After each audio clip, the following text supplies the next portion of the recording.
Every champion started as an unknown. Every legend earned their place. This isn't ranked. This isn't casual. This is where reputations are built.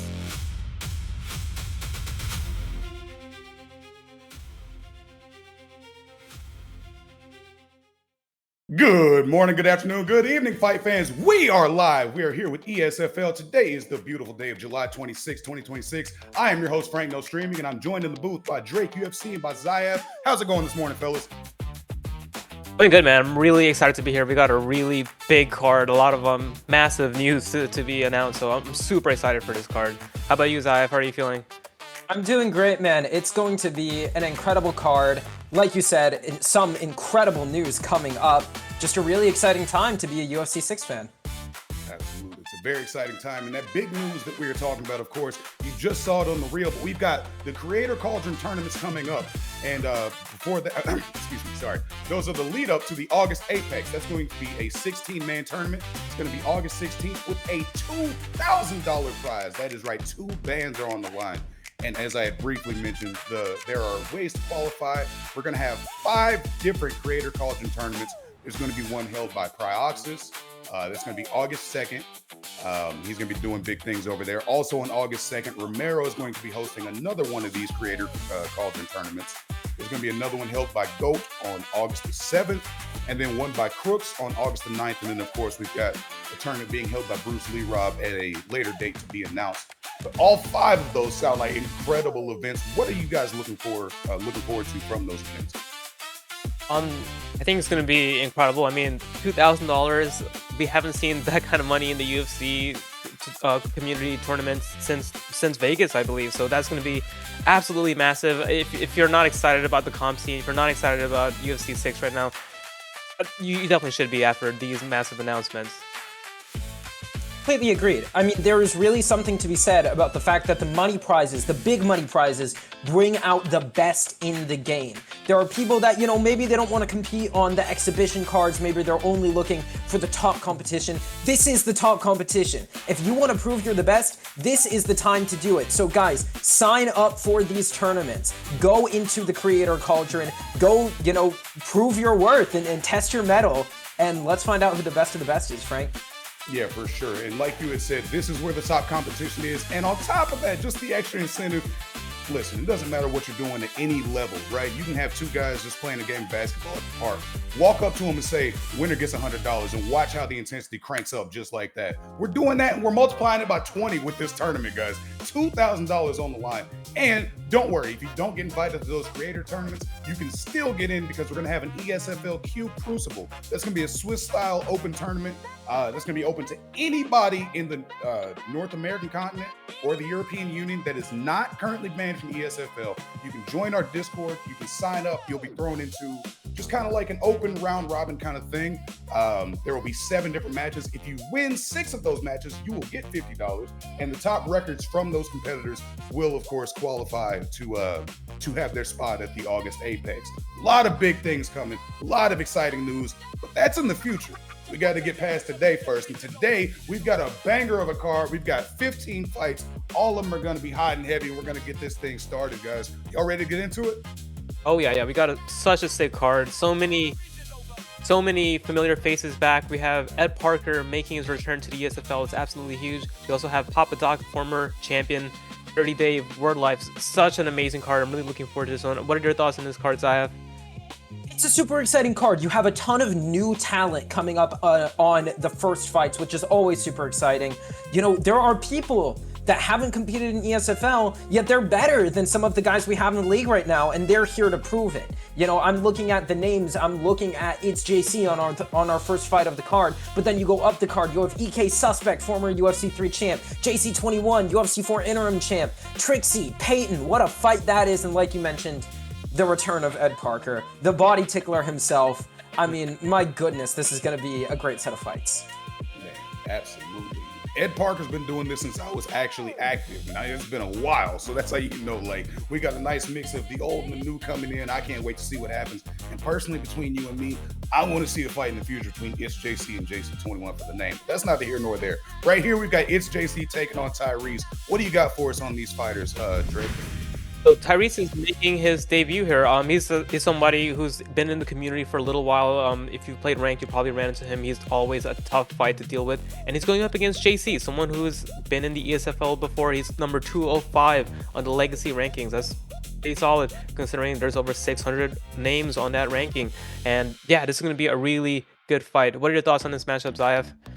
Well, I'm looking at who they're hovering over right now, and we're looking at possibly a Jose Aldo versus Cody Garbrandt matchup. Very, very interesting stylistically. Cody, obviously, he has the speed, he has the punch power, he has great cardio, great footwork, but he's chinny. And Jose Aldo has great power in his hands, great power in his kicks. I'm very curious to see how these two implement their game plans heading into this fight, Frank, as they lock the picks in. Yeah, absolutely, man. I'm very excited to get to see some high-level UFC 6 play because, you know, I've been messing around just kind of on ranked, and getting to see fighters actually fight like themselves is extremely exciting. So seeing that in the hands of high-level players, I'm ready to see what we get, man.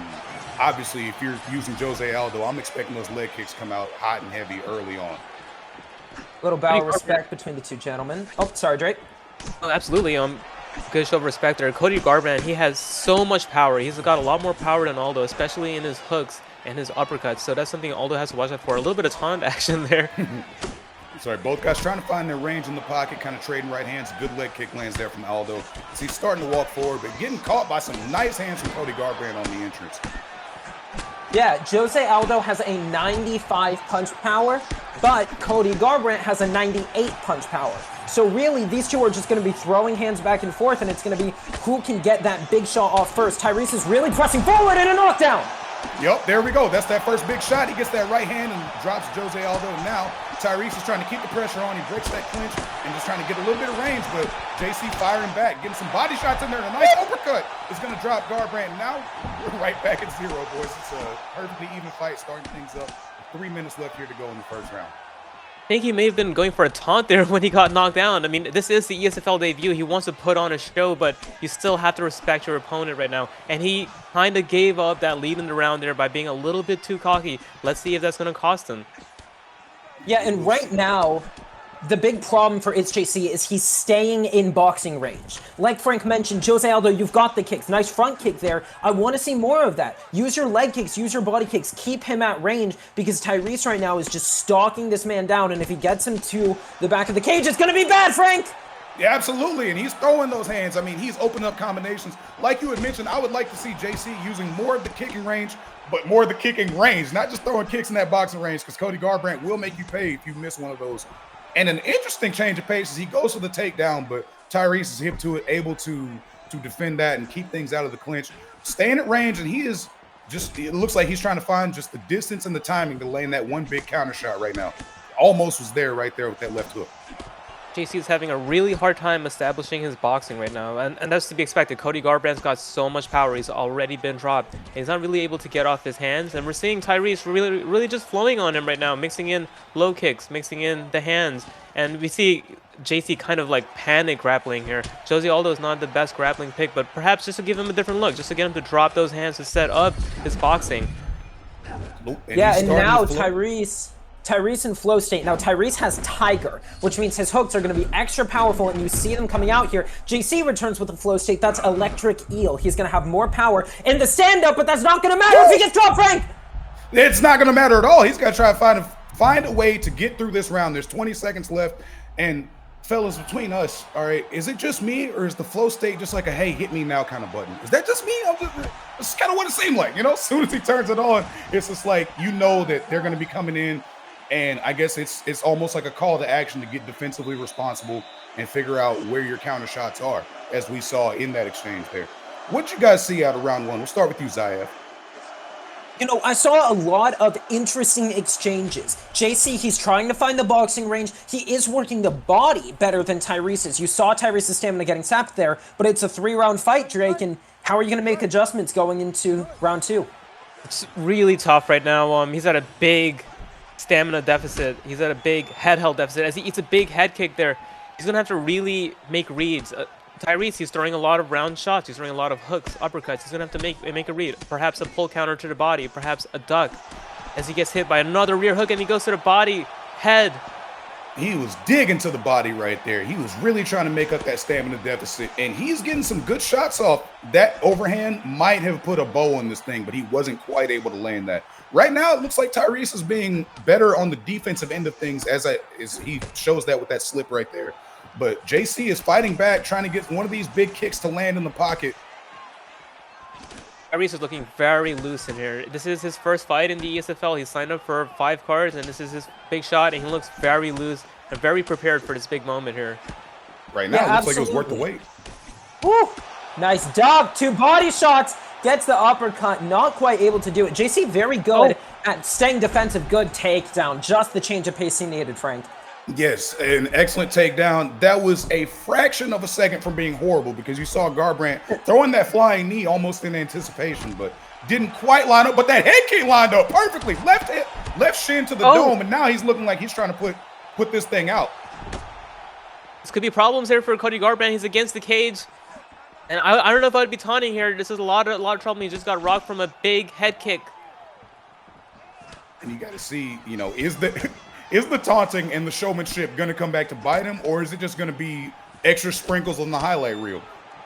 Well, you know, in a way, Cody Garbrandt, he's trying to sim him, right? Cody is a big taunter, has a big ego. UFC 6 is all about fighting like your fighter. I like it. I like the mind games. I like that he's moving his head back and forth. You pointed out he's staying very defensively responsible. That's the big difference between the two. Floor stayed on and he gets a rock.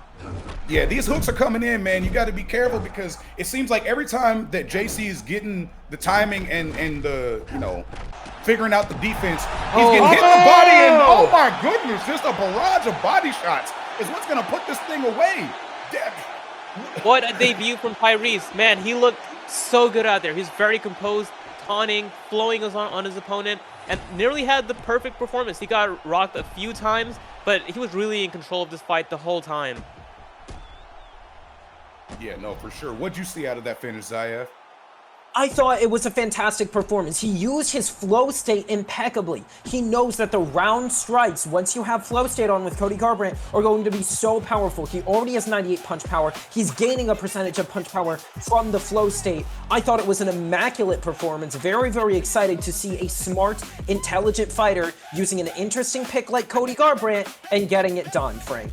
Absolutely. And like you said, he got it done, was able to get in there, and Tyrese did a great job of just reading what JC was trying to throw at him and not being there whenever it came back. You know, we had mentioned multiple times Tyrese was very defensively responsible, and it seemed like, you know, that countering ability was what set up that finishing shot. Just a fantastic barrage of body hooks, and that was all she wrote, man.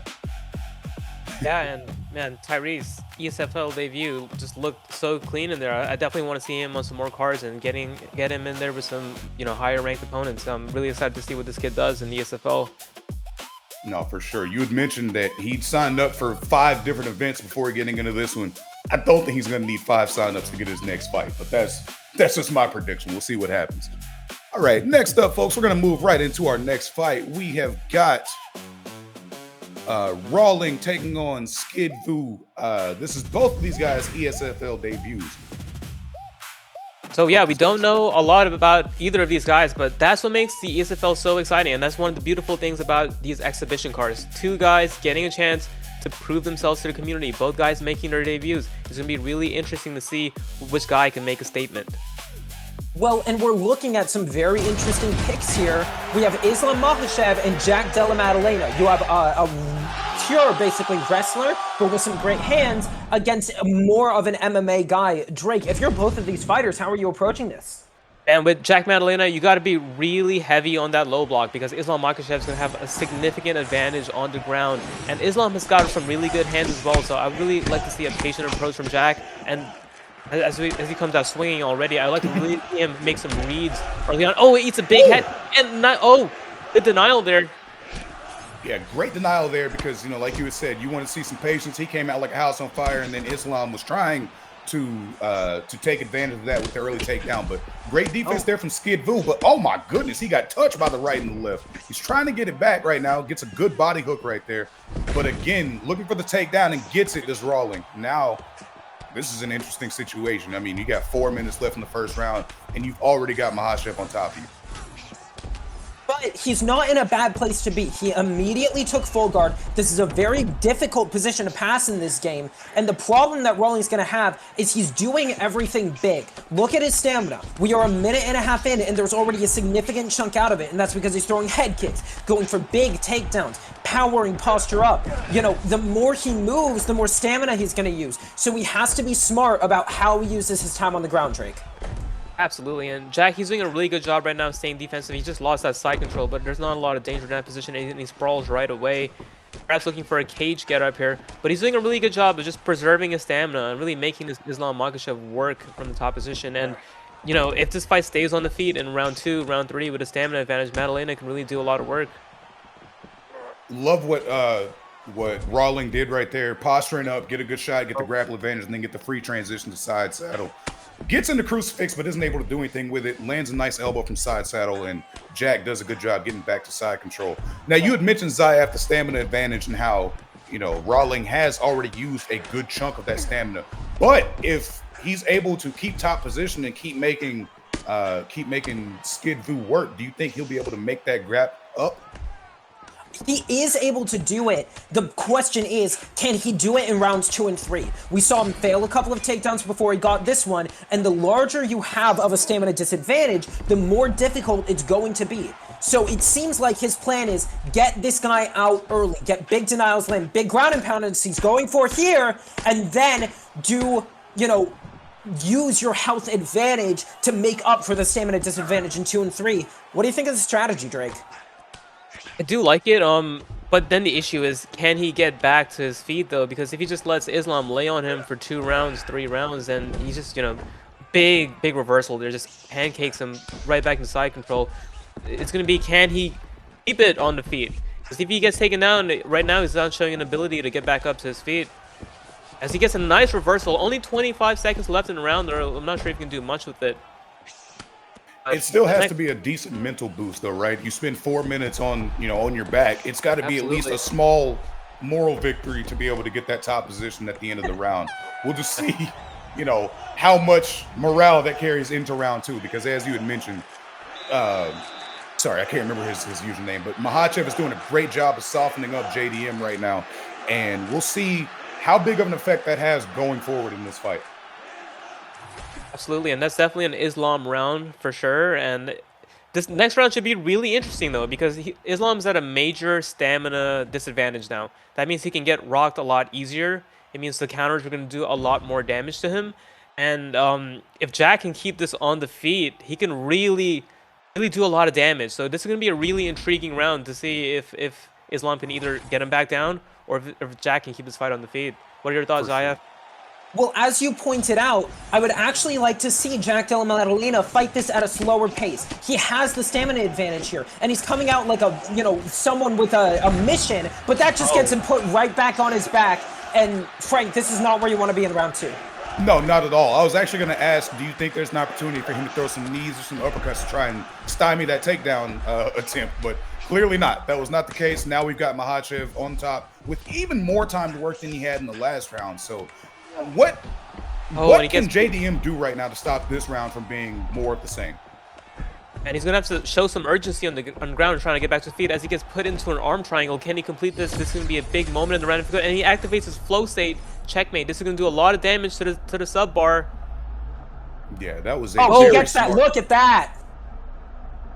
Very good job to use the flow state right there to just get that extra grapple advantage. That's because huge. Holy smoke, he was able to. I mean, by the time he locked that choke in, it was almost over. And if he gets another one, we're talking about a good performance. GG's. Send it to the next here one. it comes.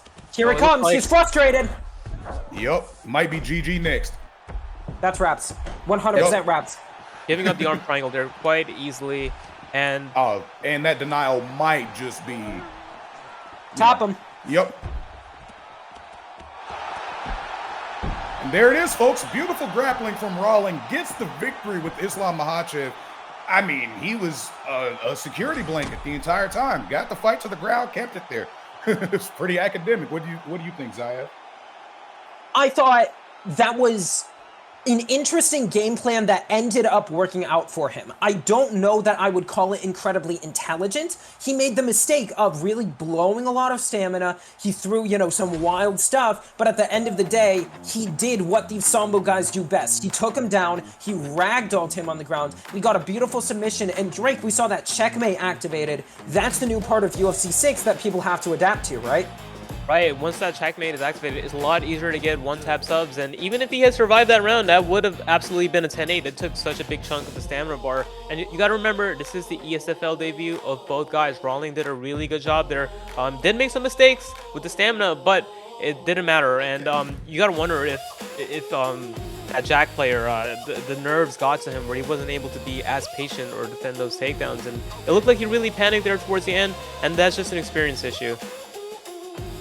Both of you guys are extremely high-level competitors, and you were saying it might not have been the smartest move for him to blow a lot of that stamina.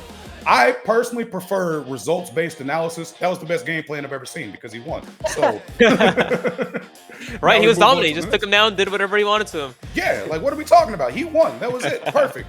What are we doing? What we're doing is moving on to the third fight. We've got Rhino FYD versus the John Jones dealer. Now, interesting matchup. I wonder what he's dealing to John Jones. John Jones has been known to do a plethora of different drugs. See, and that was my question. Are you a John Jones dealer because you deal in John Jones, or are you John Jones's dealer? See, it's a gray area. Maybe it's both. Maybe it's both.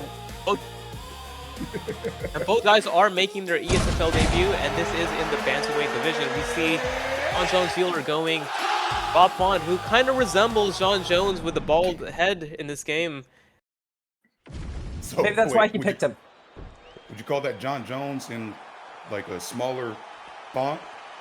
We'll see how he plays with him. And we see Rhino using the Cody Garbrandt pick. We saw Cody Garbrandt was extremely dangerous in the last fight. And I think John Jones dealer is at a big disadvantage here pick-wise because Rob Font is good, but he does not have the power or hand speed to compete with Cody Garbrandt. But he might have the timing to land some of those big body shots right there. However, these body kicks from Cody Garbrandt might make him think twice, but the counters. I'm liking the timing that Font has right here. John Jones dealer seems to know what he's doing in the pocket. Good God. This could be it. That's Oh it. No way. God. Whoa. Whoa. Oh my God. Wow. What a performance from bantamweight John Jones. He just took out that Cody Garbrandt in less than a minute. That might be another contender for the fastest finish in the ESFL history. I think last week we saw, I believe the fastest finish was about like 50 seconds. That's got to be up there. I mean, who is this guy? This must be some sort of alt account because I'm really intrigued in seeing this guy fight again. He's John Jones dealer, clearly. What did you see him dealing in there, Zayef? I mean, I have to point out, he just did that with Rob Font. Now, Rob Font, I think, only has like 89 punch power or something like that. He has very fast hands, but he doesn't have the most punch power. So to put Cody Garbrandt out like that in under a minute, look, he came in, the other guy was swinging, he was going for the kill, and he said, come here. He said, I will beat you at your own game. That's incredibly impressive, Frank. No, it was spectacular. It just seemed like I had mentioned from the first exchange, he slipped off at the right time and then parlayed that into just an incredible combo. Before we knew what happened, it was over. We're sitting here making jokes. We're trying to throw our little zingers, and then boom, we're on to the next one. That is for sure a contender for performance of the night. But yeah, what a statement from John Jones dealer.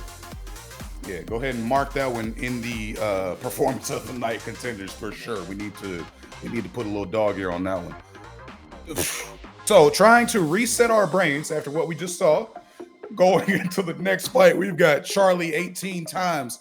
I'm not going to say Charlie 18 times. He's taking on Calm Chaos. And both of these guys, what do you got for us? So, Charlie, he beat me in the first exhibition card, or second exhibition card. And since then, he's kind of been going through the Drake curse. He's lost his last 3 fights since that matchup. I'm looking forward to seeing how he bounced back here against Calm Chaos, someone making his ESFL debut. I have seen that name before on Ranked, or in the Discord. So I'm interested in seeing how Calm Chaos does, and interested to see if Charlie can bounce back. What are your thoughts on this matchup, Zayef? Well, absolutely. We see Charlie 18x locking in Ilya Taporia. In my opinion, possibly the best pick in the game, right up there with Sean O'Malley. He has so much power, he has so much speed, he has incredible grappling, and Calm Chaos locking in Diego Lopez. That's an outside pick. That's an off-meta pick. And if he can get this done, Frank, it's going to be a huge feather in his cap. Yeah, I mean, we just saw an off-meta domination with Rob Font. Do we have more of the same coming with Diego Lopez? Both guys meet in the center, they touch gloves, and we are getting right to it. A nice duck from Taporia as he tries to find his own offense. And that's 2 slips and 2 exchanges, guys. This is something to keep an eye on. 3, excuse me, sorry. I always notice, whenever you get a lot of counters, because that can set up just that lightning strike KO. Like we've been seeing right there with that big head kick trying to get things done. This is all Taporia so far right now, guys.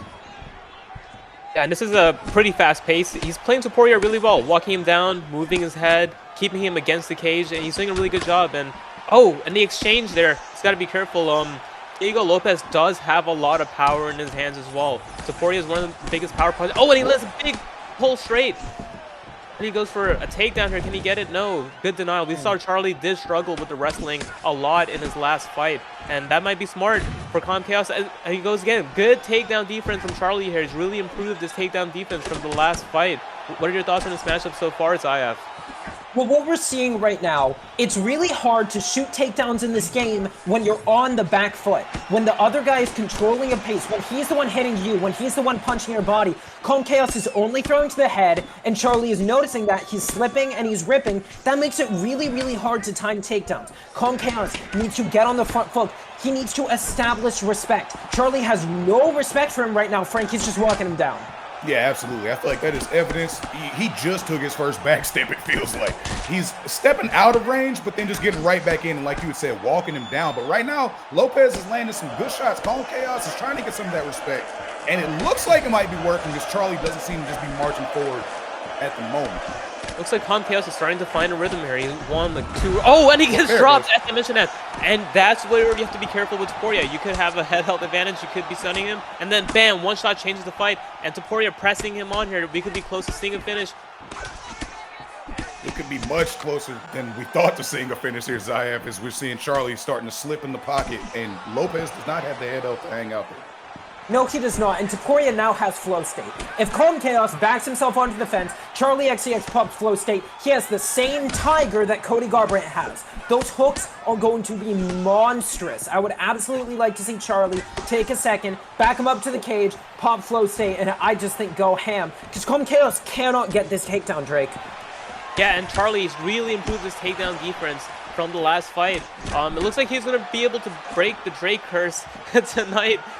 Being able to bounce back after 3 losses, and he looks so much more improved there, defending all the takedowns, picking the right shots with Ilya Taporia, and he's looking very impressive here. He definitely sealed this round with that knockdown, but these guys are not content to just rest on their laurels. They're going to keep on trading until this round is over.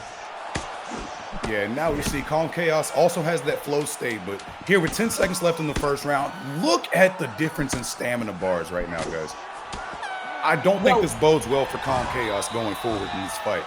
It doesn't, and it's because we see here he went 0 for 6 on takedowns. He's not working the body. He's not setting up his takedowns because he's just getting walked back. And crucially, what I want you to notice, and for the viewers to notice, he is not throwing any uppercuts. He has not thrown one uppercut in that round. So Charlie 18X can just duck right under, right? He's throwing the 1-2-3 or the 1-4-3. And there's no uppercuts. So Charlie 18X just walks in, ducks, hits him in the head. That's the plan right now, Frank, and it's working. Yeah, definitely. Like you had said, he needs to mix up some uppercuts. What are some other things he could throw in there to just kind of try and throw off Charlie's timing, Drake? Perhaps starting with the straight a little bit more, just switching off the hinge or starting with like a straight lead uppercut. But he's going to have to find a read on Taporia, perhaps a pull counter. Because right now he's at a big stamina disadvantage. Ozzy lands a big shot there, and the head hold is not a big deficit. Calm Chaos could, with one good trade, one right read, get himself back into this fight. But he's going to have to be... Oh, and he lands a beautiful pull straight and into the lead uppercut. That was good right there. This is what he needs to do more of. And as you can see, he's really changing the rhythm here. He's putting Taporia on the back foot now instead of letting himself get walked down like he did and looking to set up that low single, but he can't establish it there. Also doing a much better job this round of mixing things up and going to the body. He also threw a couple of those uppercuts early in the round, Zayev, so maybe he hurt you. And a nice two hooks drop Taporia. He's got my brain scrambled. Two hooks drop Taporia, and now we got to fight again, fellas. Lopez is putting the pressure on. He's cutting off the cage. He's staying right in front of him. Nice body kick right there as Charlie's trying to fight back, but gets rocked once again by an uppercut. You know, they say the best takedown is a right hand, or in this case, a left hand. And he's got him on the back foot, just throwing shot after shot. But what's that stamina? This is a brawl and a half now, Drake. Man, Calm Chaos really took that round and made some adjustments, because instead of getting walked down, he started putting the pressure on Taporia, and Charlie's having a hard time responding as he gets hit by a pull straight. Oh, he lands an uppercut. Oh, Diego Lopez is out. What a fight. What an exchange. Great matchup. And that felt like a Taporia fight for real, right? Because it seemed like he was starting to get in hot water and then bam, left hand. I mean, Calm Chaos did really start to find his rhythm in that second round, guys. He changed up the game plan. He was getting some great offense in. And then, yeah, I mean, Charlie just turned it around, found that counter. But I was really, really liking what I was seeing from Calm Chaos right there. It just seemed like he broke up his own rhythm whenever he went in for that takedown. Would you agree with that, Zayev? Oh, I would. And the reality is, things were working for him. He was putting on the pressure. He was doing a great job. And then he shot. And it's like, I get it. You saw that Charlie has a weakness to wrestling, as Drake pointed out. You saw that maybe if you get him to the ground, you'll do well. But you're doing well on the feet. And once he couldn't get that takedown, he panicked. He threw like 9 strikes in a row, got dropped, got block countered. Wasn't able to get it done, but great performance from really both of these men, Drake. Yeah, big congrats to Charlie breaking the trade curse, getting himself a win after coming off of 3 losses. And I think with Calm Chaos, he took a little bit too long to make the adjustments there. He took way too much damage in round 1 before he decided to start going forward. And then it was just too much there, because Taporia, one shot could put you to sleep, and that's what we saw there. But that was a really good fight. Calm Chaos, that was his debut. Looking forward to seeing him come back and, you know, put on some more good fights, because that was a very entertaining matchup. Yeah, for sure. Love to see, you know, exciting matchups like that. Can't wait to see what both guys have in store for us next. Real quick, before we get into the next fight, let's take a quick 30 seconds and just learn a little bit more about the August Apex. Every champion started as an unknown. Every legend earned their place. This isn't ranked. This isn't casual. This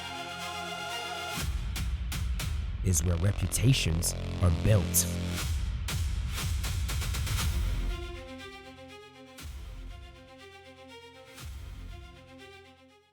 That's right, folks. The UFC 6 August Apex. It is going to be August the 16th for $2,000, guys. $2,000 on the line. There are going to be 2 major ways to enter. You can join one of the creator qualifiers. That's going to be one of the 5 tournaments hosted by some of our fantastic UFC 6 content creators. We've got a tournament by Prioxis, one by Goat 1099, one by Romero, one by Bruce Lee Rob, and one by Crooks. And then also we've got the ESFL qualifiers through our Discord. If you want to learn more about that, join the link, join our Discord, come see what's up, figure everything out, guys.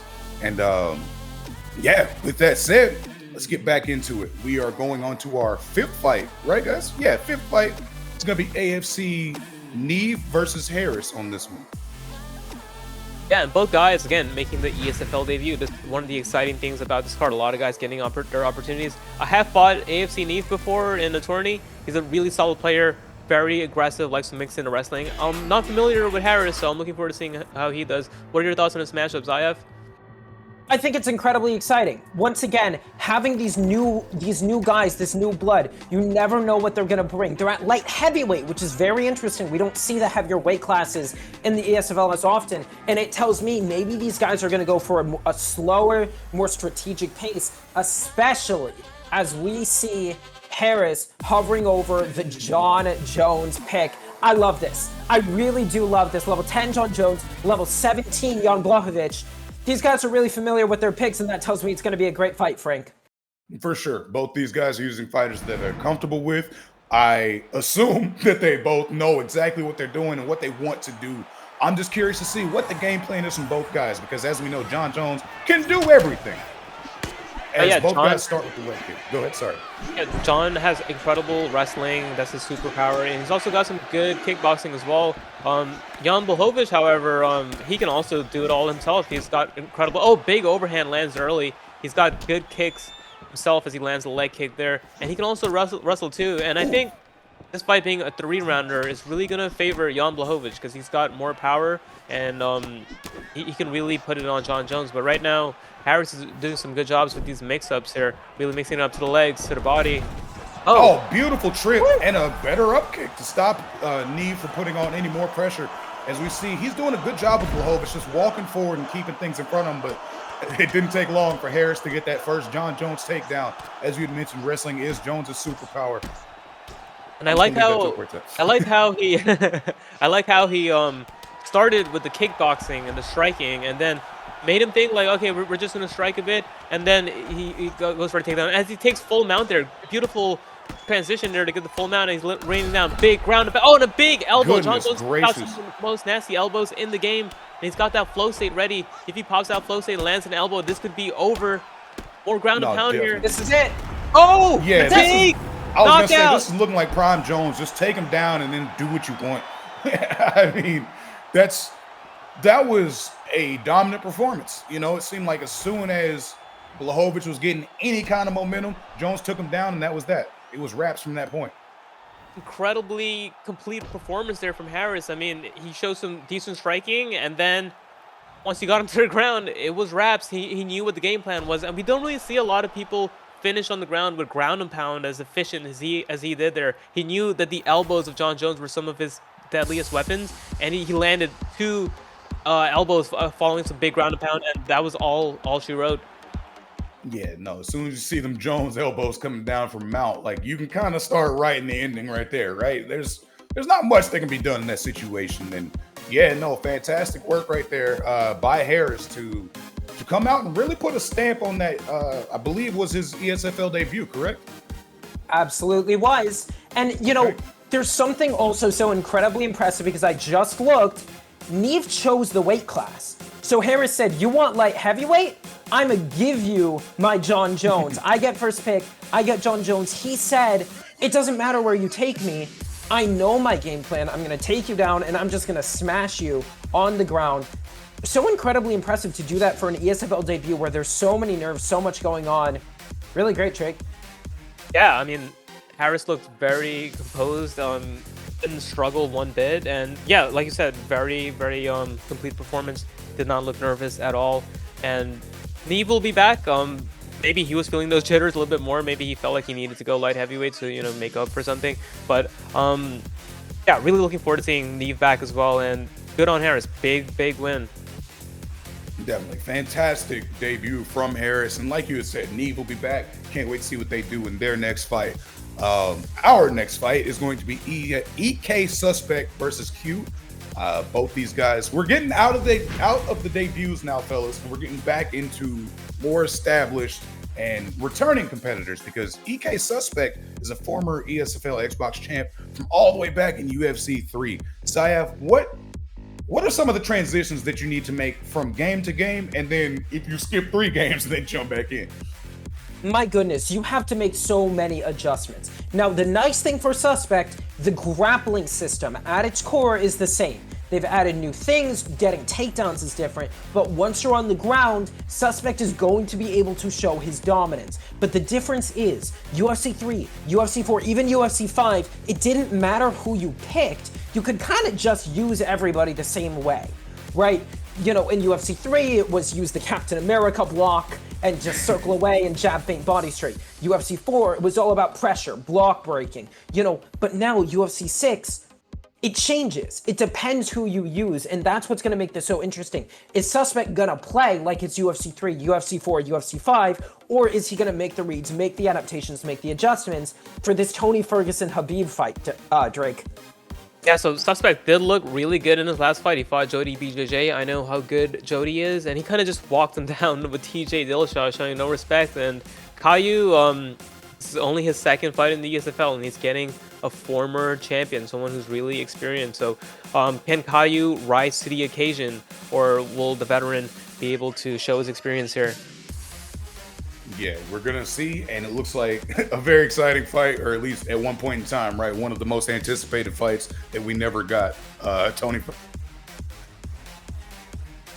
It's an incredibly exciting matchup. You know, Tony Ferguson off his back, on top, with the elbows, with the unorthodox striking, and Khabib dominant, incredible pressure, great wrestling. He's got great hands in this game. Frank, we're gonna see a barn burner. Let's get to it. Both guys touch gloves in the middle, and we are off. And we see that that very orthodox Khabib overhand, right? Just out of a textbook. Khabib's got some really unique animations. Oh, and he has a big hook, as I was saying that. He's got some really unique animations in this game. He's got some really awkward timing and really fast hook animations, fast overhand animations. And Tony, however, though, he can do it all. He's got some, you know, he's got a high-level switch stance. He's got a really good kicks. He's got an incredible jab. And, of course, he's got a really amazing jiu-jitsu game.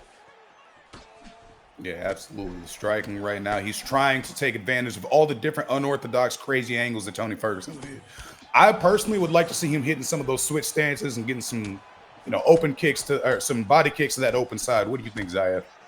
Well, it looks like right now these two are boxing. The big Yes. thing about Khabib, he has crazy power in this game. He has, I believe, 94 punch power and really great move levels. He hits like a freaking truck. So if you're not careful, if you throw a kick in the wrong range, you're gonna get clobbered. You're just gonna get destroyed. So Suspect is trying to stay in the boxing range right now, and these two are just mixing it up in the pocket, Drake. And Tony Ferguson, I believe he is actually up right now with damage. He's landed a few really good uppercuts that's really hurt Khabib. And I'm really surprised Khabib hasn't shot in yet. I mean, perhaps, oh, as I say that, and he gets a big power takedown. As I was saying it, let's see what kind of work he can do here. Because if he gets into a top position like full mount, we saw how deadly full mount can be here. Oh, beautiful full guard sweep. And he goes for a rubber guard. Let's see what he can do with this. Yeah, Tony Ferguson from the bottom is he's just as dangerous on bottom as he is from the top. As he gets the denial there from the rubber guard, and he's got potential here to really just, oh my goodness. I was going to say chop him down with the elbows, but an even better job to get the sweep. And now he's on top in full mount, raining down his own ground and pound that Khabib is hip to. But this is a dangerous position for Caillou right now, guys. Suspect is really looking like a veteran in this fight. He's, you know, he got taken down. He's able to reverse him. Beautiful work in the rubber guard. Now he found himself a full mount, landing big ground and pound. This could be it. He seems, it seemed like he was getting countered a lot with the hooks. So then he just started going to the straight punches because it seemed like that's what Caillou was waiting on. But man, some good ground and pound there. I think another flurry like that, we might be moving on to the next one, boys. Might be, but I want to point out, Suspect, for some reason, they don't have the flow state visuals on, but Suspect activated the Tony Ferguson flow state while he was ground and pounding. Tony Ferguson's flow state stops him from taking damage. He doesn't do more damage. Khabib does more damage on top with flow state. That's the thing you need to look out for, Drake, is that anvil flow state. If Khabib gets on top, like you said in mount, pops flow state, he can end it in one. Yeah, interesting move there from Suspect to use the flow state. I don't know if that was an accident or what, because you kind of want to save that for the anvil, because one anvil and the fight could be over as Khabib gets on top there. But big round from Suspect. He showed very well-rounded game. He was winning on the feet, he was winning on the ground, and Caillou, he's behind right now. He's gonna have to make some big adjustments here. Yeah, for sure. Definitely behind, but we still got 2 rounds. And if he can get some good top pressure with Khabib here in this second round, obviously that can change the entire complexion of the fight because, you know, when Khabib is working, you're able to get a ton of damage off with those ground strikes. And also you could probably do a lot of good work on that stamina bar. However, Tony Ferguson doesn't get tired. So we'll just see which moves first, which cracks first, right?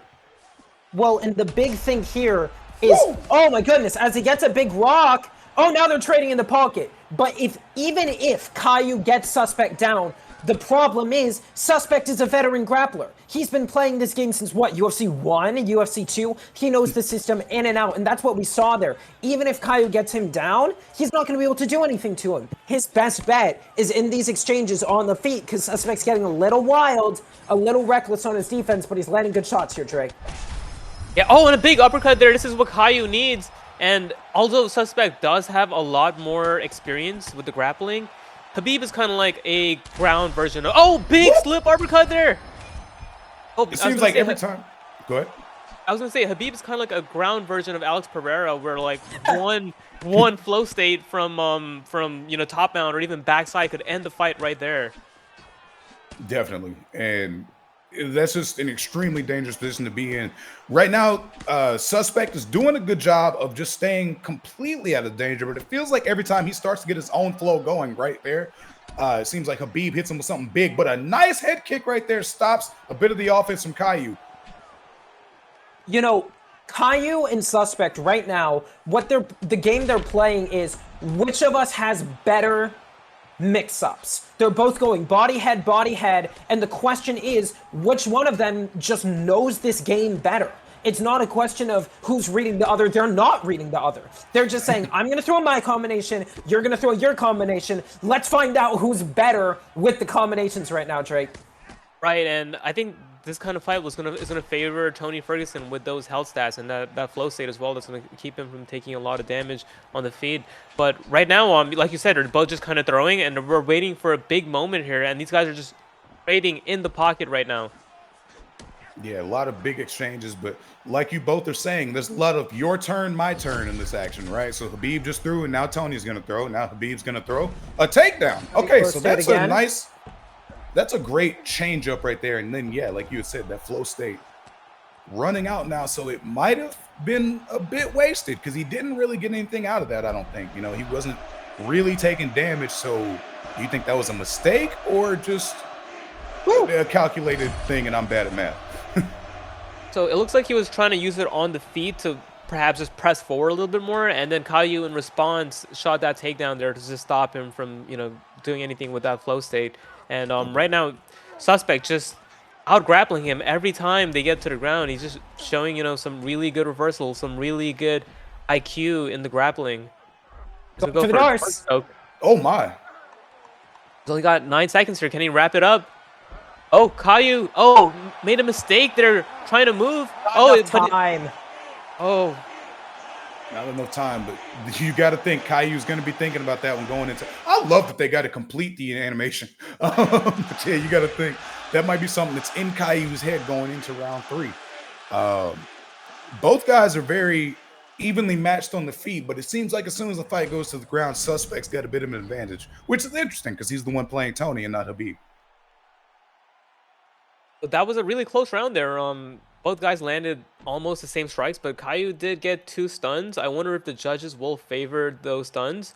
It could potentially be 1-1 here heading into this last round. So this is going to be a really crucial round in this fight. Can Caillou, second fight in the ESFL, beat a former champion? Or will Suspect show him why he's a veteran and former champion? Well, you have to treat it like it's 1-1. Even if Suspect might be up 2-0, what if he's not? What if the judges said, no, Caillou got the rocks, he did the damage, it's 1-1, and then Caillou just steals round 3 because Suspect coasts. That's exactly how you don't want to play it. Frank, I think both of these men have to go all out during this last round. Absolutely. And it looks like Caillou is doing exactly that with the head kick followed by the hook and the uppercut. And now Suspect has got to figure out what he can put on Caillou to really get some of that respect and stop him marching forward like this. Because right now, it seems like Caillou is on the front foot. He's a bit more aggressive, but that head kick might stop some of that. Gets the uppercut right into the duck. And so you got to wonder, right, like how much that block is going to be able to withstand going forward. Because it seems like big hooks like that and uppercuts are taking a lot of that block health. Not much head health left there for Caillou. Both these guys are really just getting to it here in the last round. 3.5 minutes left. Yeah, and I definitely agree with Zaya. If you want to assume you're down, because that's going to make you fight with a little bit more urgency. And I think Suspect, after that big rock, he's definitely in control of this 3rd round. And let's see if he can keep it on him. or if he makes a mistake, because one uppercut, one head kick can really change the fight here. But right now, Suspect is firmly ahead. Will he keep it on the feet, or will he choose to take it to the ground? Well, Suspect has started to make a really great read. If you notice, he feints the shot, and now he's in flow state. That hook does nothing to him. So he fakes the shot, and then he slips Kayu's return counter. He's noticing Kayu is trying to uppercut him on the body shots, and then he's trying to throw head kicks. He's implementing head movement. Kayu has not made any kind of read to adjust to that, and that's why Suspect is ahead. 2 minutes left, and you gotta think that Kayu's losing this fight, Frank. Yeah, right now it looks like he is. He's just got to bite down on the mouthpiece and try and make something happen. I don't think there's enough time for him to make anything happen on the ground. But oh my goodness, if he keeps getting his ribs tickled, we ain't got to talk about that. We ain't got to worry about it because goodness, Caillou is down and we got Ferguson raining down blows trying to finish this fight here, Drake. And that's that read that Zayaf mentioned. He was able to just fake a strike, slip, and land that uppercut. That's the second time he did that in this round. And in that second round, both guys were kind of just throwing. And then Suspect, veteran move, makes that read, makes that adjustment, and is able to really pull away here as he slams it back down to the mat. And he's going to look for a signature Tony Ferguson Darth choke. We saw Caillou kind of move early. Let's see, is his sub defense there? He's going to race it to back flat. He's going to get... No! Habib pulls over, but straight over to north-south. Beautiful, beautiful move. Habib did not have enough stamina. Suspect's going to ride this one out to a decision, Drake. Beautiful performance. Good.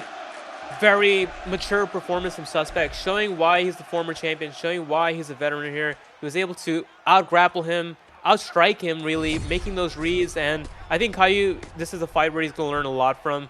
And Suspect just showing a more complete game. Yeah, for sure. I was about to say maybe he gets the takedown to, make himself feel a little better at the end of the fight there. But you got to think that's going to be a decision victory for Suspect.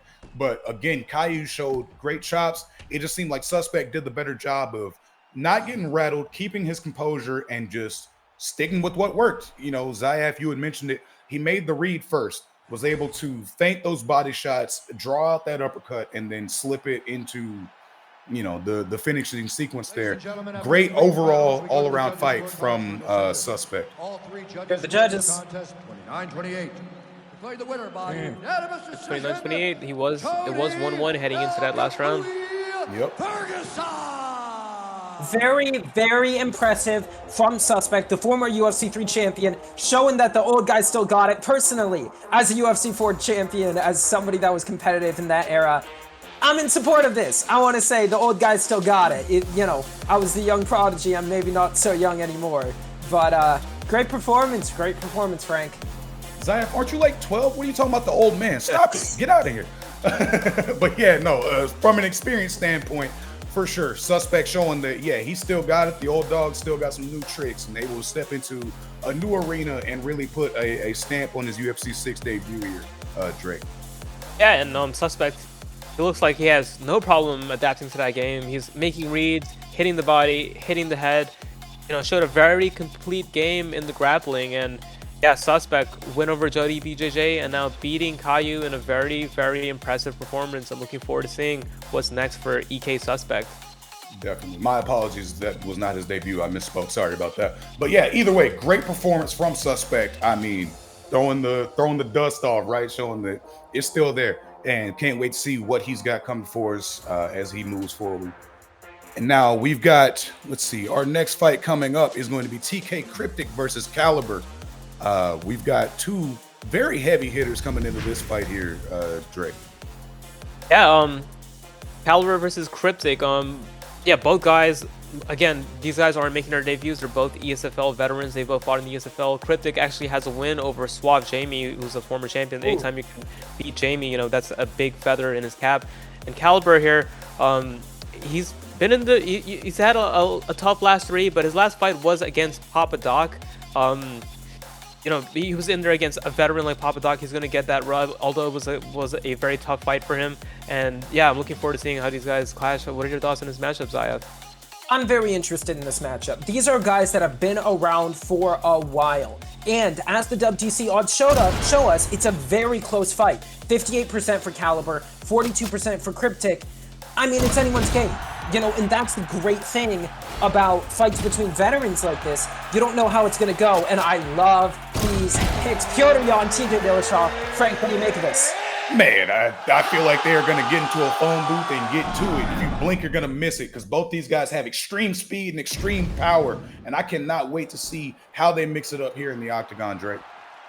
Absolutely, and this is really a dream match, like you mentioned, and they're fairly even in stats. TJ Dillashaw does have, I believe, better footwork, slightly better switch stance, but Pyotr Yan just got some really tight boxing. How would you approach this matchup, Zayev? You know, if I'm Cryptix, I'm doing exactly what he's doing here. Stick and move. Stay on the outside, throw the body kicks, and really force Caliber to come into my own range. Caliber, on the other hand, needs to stay patient. Kick the body, use that Yan switch stance. Yan in real life really likes to switch and be in the open stance so that he can use the body kick straight to the open side. I would love to see him use that in this matchup and really make it like a methodical fight, because right now Cryptix wants to make it high pace, high pressure, and he's doing a better job of getting the shots off, Frank. Yeah, absolutely. You would think, right, in a situation like this, at the very least, you want to switch stances to give him something else to think about, something else to look at. Cryptix is doing a fantastic job of that right now. He's an orthodox, he's in southpaw, he's mixing it to the head, he's mixing it to the body. Yan Caliber is trying to figure out his rhythm, get some good leg kicks in there, but he's got to figure out what he's got to do to, solve this puzzle. Like you had mentioned, I would like to see him try and slow things down, but it doesn't look like Cryptix is going to give him the opportunity for that, Drake. Yeah, and Pyotr Yan is a very slow starter in real life, and something that I like that Caliber's doing is he's just throwing a lot of leg kicks out there, try to disrupt that rhythm and break up the footwork of TJ Dillashaw. But he's gonna a nice body kick there, and he's just really trying to take his time, make the reads. But he's gonna have to do that without trying to take too much damage. Well, I like what he just did there. If you saw, very subtle. Soon as Cryptix got into range, it was a clinch and a hook. And that's going to allow him to, really slow down the pace. If Cryptix knows, hey, every time this guy gets into range, or every time I get into range, this guy's going to clinch me, he's going to double leg me, he's going to hit me to the body, that's going to make him more hesitant, make him a little less, willing to just run into the pace right now. But, Cryptix is just stepping on the gas. 100%, man. He is redlining this thing. He's taking all forward steps. He's trying to tickle the body of Yan a little bit to, even out any stamina that he may be burning. Yan's doing a good job trying to mix things up, but right now, Cryptix is just a step ahead right now at this current point in the fight. Yeah, and Pyotr Yan's a boxer. He's got really good hands, and Cryptix is making it really hard for him to ever just plant his feet because he's just using so much footwork, always in and out. As he gets caught there with a big head kick. Oh, and there's the Yan boxing. Yeah, and that was a big left hooks there. Yeah, that was a really good job from Cryptix, cutting him off with that lead head kick and then setting up the hands afterwards. That was perhaps the biggest moment in this round here, and what has been a really close round. It's been very close, but getting a stun like that, getting big damage, that can tilt it in your favor. Cryptix was doing great work, but what he's also doing is throwing mostly pitter-patter shots. He's saying, I'm going to jab you here, and then I'm going to give you a quick body kick there, body straight there, leg kick there. These aren't big shots. And if Yan is throwing bigger shots, he's going to land the bigger shots, and that may be the thing that tilts the fight in his favor, Frank. Yeah, definitely. If you're sitting there trying to give somebody 1,000 paper cuts and they hit you with a hammer, one's got a bit more of effectiveness than the other. But we're going to see what exactly we're going to get from Cryptix going forward, because Yan's landing a lot of big hooks in the pocket as he gets a straight and a head kick right there. Cryptix seems like he's having a bit of a struggle right here in the start of this second round as he gets caught by the takedown. Beautiful timing to mix things up with this fight here, Drake. Yeah, and that's what he needs there. Just to get TJ thinking about the wrestling a little bit more. Doesn't even need to do too much with this, just to get him to drop his hands a little bit more and worry about the takedown threat, because he's able to secure side control here. Let's see what he can do with it. He also has to be careful not wasting too much stamina on the ground. Good work by Cryptix to get up back to the feet. I don't like that he disengaged right away. The way you deal with a wrestler is you tell them, if you wrestle me, you're going to get put on your back. I would have liked to have seen Cryptix actually shoot his own takedown, because then it gives Caliber something to think about, but beautiful drop, maybe he doesn't need it. I was going to say, what'd you say earlier? The best takedown is the right hand? Yeah, Cryptics now just mixing it up really well, going to the body, going to the head, and that stamina advantage is really starting to pay dividends as he's starting to deal more damage to the head. Good spinning kick there, but didn't really do too much damage. And TJ just starting to flow on him here. Yeah, TJ looks like he's really getting this thing figured out right now, Zayev. Well, what we're seeing now is Caliber's big shots are coming back to bite him. Because Crypt is saying, if everything you throw is big, you're never going to be able to bait me into an exchange. You need me to exchange with you. If you want to catch me with big shots, I'm not going to do that. I'm going to throw first or I'm going to throw second, and then I'm going to get myself out of there. That's what Cryptix is doing so beautifully. He just throws and then he's out of the pocket, and he throws and he's out of the pocket. Look, just disengages right there, Drake. Yeah, and Cryptix, I mean, Caliber, Peter Yan, he's having a really hard time dealing with that in and out movement. Oh, and he gets dropped again. And yeah, TJ, oh, big! Oh my goodness! Oh, Shades of Anderson Silva looking for the finisher. He's got knee on belly. He might get it. Oh, there and it that's is. it. Big knockout from TJ Dillashaw. What a performance from TK Cryptix. Yeah, holy smokes. TK Cryptix in that second round just came out in a flow state for sure. He also did activate his flow state and got some good damage off with it. But, I mean, TJ was just, he was all over the place. He was switching his stances. He was getting shots to the body, to the head, to the legs. I feel like he did a great job attacking all three levels and really just taking control of this fight wherever it went. We saw that one brief moment where Jan went into the clinch, but outside of that, man, I feel like this fight was just all TJ the entire time. Do you agree with that, Zayev? I actually don't, and let me tell you why. Okay. Jan might have taken the first round, and that's what's so interesting. We saw him get that big stun. We saw him doing well with the big shots early, but Cryptix, this is what separates good players from great players. He saw that, and he said, let me not come out in round two and just do the same thing. He said, I'm going to make an adjustment, I'm going to change. He started doing that in and out movement, and I mean, once he did that, Caliber could not make the adjustment. Had nothing for him, Drake. Yeah, Caliber, he looked a little bit stuck in the mud there. Wasn't able to make the reads. And Cryptix, he was doing a really good job of being in and out, hitting the body, hitting the legs. Looked really good off his back too. Got taken down once, was able to get right back up to his feet, and was able to punish him and just, you know, let his hands go. And really mature performance from Cryptic. He was really able to pick his spots there. He never really overextended too much. He never really got himself out of position. Just tap, and then when the moment was right, that's when he would throw a big 3-piece, 4-piece to the head. And that was a really mature performance from Cryptic. He's a veteran, and I'm looking forward to seeing what's next for him. Absolutely. You know, Cryptic is always going to show up ready to put on a show. Like we had mentioned, the in and out movement was the key right there, right? He was either all the way in or all the way out, and that was the difference in that fight. So shout out to TK Cryptix. Congratulations to him. Can't wait to see your next fight. Our next fight is going to be K1 Cook versus JC21. This is basically a pick'em fight here, fellas. I mean, you look at the odds. We got 49% versus 51%. These guys are very, very evenly matched. Yeah, K1 Cook, representing the K1 camp, the camp that I'm from as well. And K1 was really one of the most dominant camps in UFC 5 and ESFL. We had, you know, a card where like over 5 or 6 people got wins. And he's going up against JC, who's the youngest former ESFL champion. JC just beat EK Suspect. We saw how good EK Suspect is.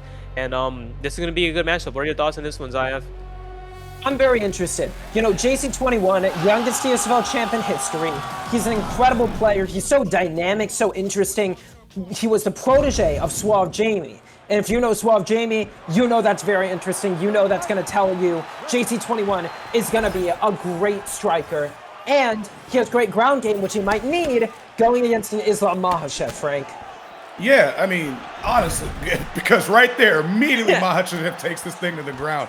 Hopefully, you know, JC is able to get up, but K1 Cook knew what his game plan was in the beginning, and right now he is starting to execute it as he gets into full mount. And K1 Cook is one of the best players in South Africa, probably the best, and this is what he's known for. He's known for getting into the ground, getting these dominant ground and pound positions, and that's exactly what you want to do against a Carlos Prates, who has a fairly good advantage on the feet. Oh, big get up there from JC. Let's see what he can do standing up. Yeah, that was huge. K1 Cook was able to give up full mount. He had him there early, but wasn't able to do much there. Oh. Like you had said, now we're going to see what the striking of Carlos Prates is about. But goodness gracious, Makhachev is just right there every time Prates throws anything. It's like he's got an uppercut just glued to his chin. Well, look, K1 Cooked right now is implementing the wrestler game plan. Walk him down. Do not let him get comfortable. Do not let him, start styling and throwing his teeps. Make it a dirty fight. Shoot constantly. Throw constantly. Get him on his back.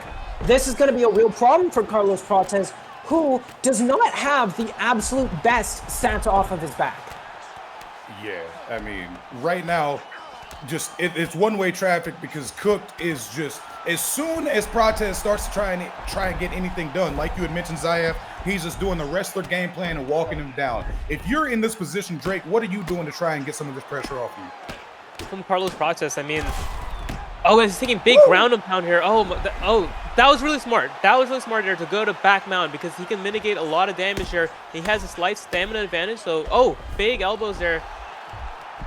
Oh, I don't know how wise that was. I would have liked to see him stay in back mount there and just try to stall out this round or perhaps go for a get up. He's taking big ground and pound. Oh my goodness.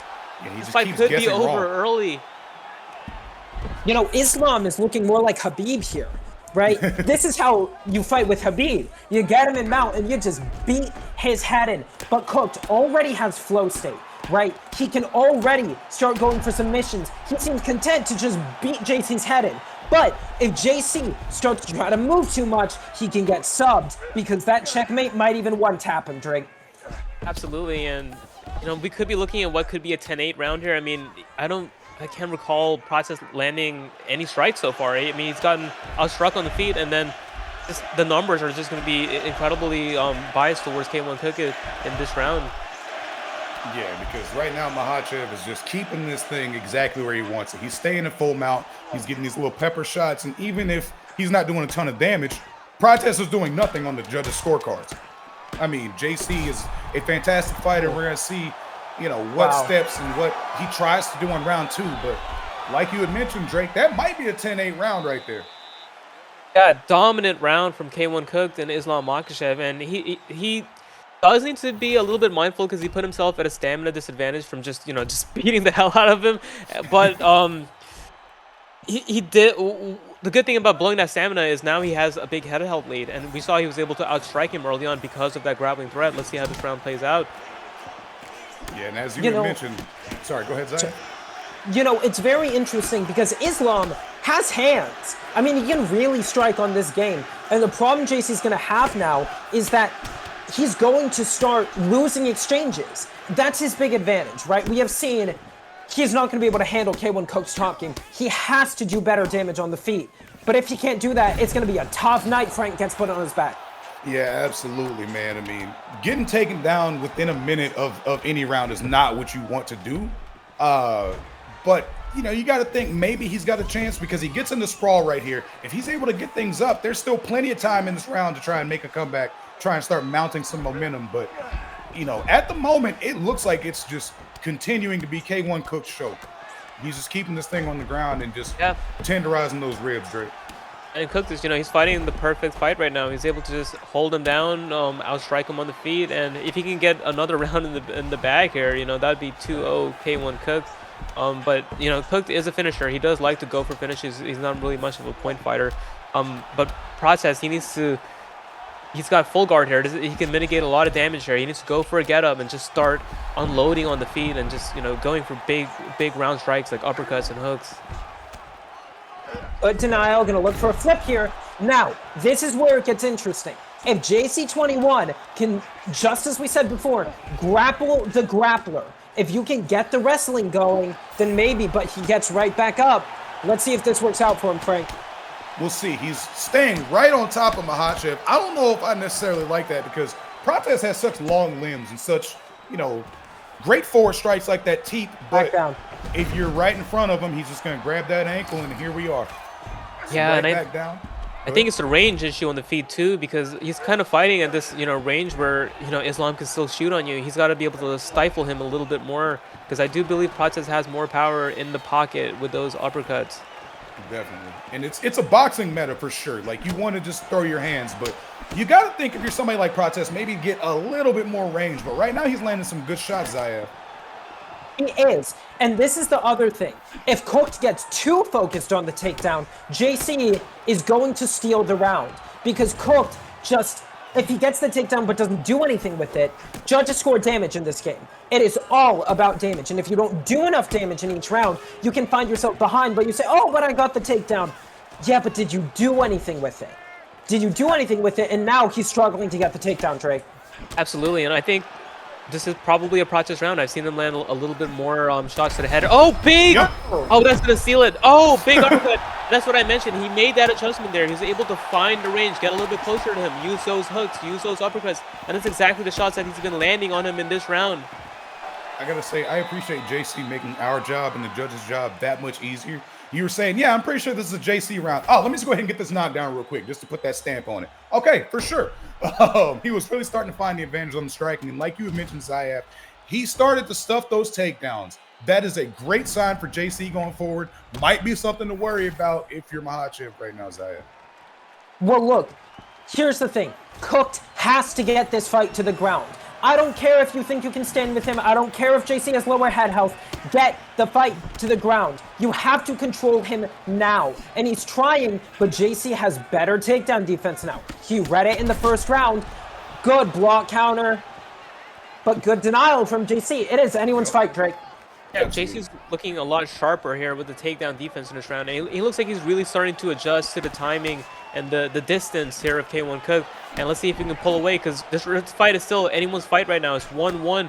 Neither guy has had a big moment in this round as K1 shoots. And another denial from JC. That's going to tax the stamina. He hits the body right there. He shoots again. It goes for a bail. Oh, JC's takedown defense is just on point here, Frank. I absolutely love that combo he threw after stuffing that first takedown with the body kick, the headshot, and then the body hook as well. Not only is he getting those denials, he's also trying to, really press the stamina advantage that he has. And it also looks like Makhachev's block is taking some damage, and now that turning takedown is not working at all, Zayaf. JC's got the read on that. What should Cook try and do? Well, look, here's the reality. Cook has fallen in love. Oh, beautiful shot. That's what he has to do. He fell in love with the takedown, and he said, I'm just going to shoot and shoot and shoot. You can't do that. You have to hit him first, and then you get the takedown. Cooked did exactly what he had to do, Frank. Yeah, and like you said. Yeah, sorry, Franco, but if he can just stay on top of him in this round, this is going to be a K1 Cook round. He got the stun there, was able to do some damage, and he was able to set that takedown by, he got the first 3 turning takedowns denied because he kept going up, but this time turned it down. And, oh, beautiful get up there from Carlos Prates. Let's see if he can make something happen with it. He's going to get dragged. Nope, on the feet. 2 minutes left for JC to work. Defense. Yeah, beautiful takedown defense from JC, but then Kilt just right back on it. You mentioned it, shooting, and shooting again. Sometimes it does get the job done. Now JC is on his back with 1:40. Is he going to be able to stand up and try and, get some of his get back to end this fight? Not if Cook can stop him. That's what Cook is doing now. He's saying, look, this guy's really freaking good, and I can't just sit here and try to strike with him. It's just not going to work. Oh, JC going for an armbar. Oh, nice. If he gets this, submissions are counted as better than rocks. He's not going to get it. That's a race. Oh, yeah. Good sub defense there from Cook. That was a really scary situation because, he was up and around, and if he had fumbled that armbar there, that would have definitely given JC the round, in my opinion. Yeah, and like Zayaf said, it was just a race. But it does look as though Cook is going to take this fight. Incredibly smart game plan from him. Loved seeing the adjustments from JC. He did a great job of saying, I'm losing, I'm going to do better. But Cooked, going to try to secure this round. That's going to be all she wrote. Got to think that this one goes to K1 Cook, Drake. Absolutely. I mean, really exciting fight, really competitive fight. One of the more high-level fights that we've seen on the card so far. Both guys, it looked like K1 Cook was just going to run through him. JC made some really good adjustments in round 2. And then round 3 was just a dogfight. Both guys just trying to get the advantage. And the K1 Cook was able to... I think JC might be mad at the results there with the takedowns. But K1 Cook gets a huge win with Islam Makhachev in a very, very back-and-forth fight. Definitely. Hey, you can be as mad as you want to, but the one goes in the win column all the same, right? You might not have appreciated the game plan, but I feel like K1 Cook did a spectacular job of just knowing what his avenue to victory was and then continuing to drive down it. You know, JC did a good job in the second and third round of switching up and adjusting to those takedowns. Might have just been a little bit too little too late. But a very good performance by both of these guys. But K1 Cook is the one who ends up getting his hand raised this go round. We'll see what happens next time, Zaya. Well, you know, look, the reality is JC made a very calculated risk. He went Carlos Prates. Carlos Prates, not a great anti-grappler. Does not have good submissions off his back. You know, he's fine, but he's really a striker. And JC implemented his game plan in 2, but Cook made the adjustment in 3. JC got wild, threw a head kick, Cook rocked him, took him down. Can't be mad about that. That's game plan, that's fight IQ, that's strategy. Absolutely. I mean, K1 Cook, big win for him there, beating the former champion in JC. And, you know, K1 Cook was really on a tear in that last season of on UFC 5 on the ESFL. He was in that top 10 spot, and I think he's going to do some big things once the official season starts. Yeah, whenever that is. So look out for K1 Cook. JC also looked good there. Just took a little bit too much damage in that first round, I think. That round was really big for Cook, and it paid dividends in the last round as well. Yeah, absolutely. Both those guys had an incredible performance. Before we get to the next one, we're just going to take a quick 30 seconds real fast and remind you guys once again about the August Apex coming up. Every champion started as an unknown. Every legend earned their place. This isn't ranked. This isn't casual. This is where reputations are built.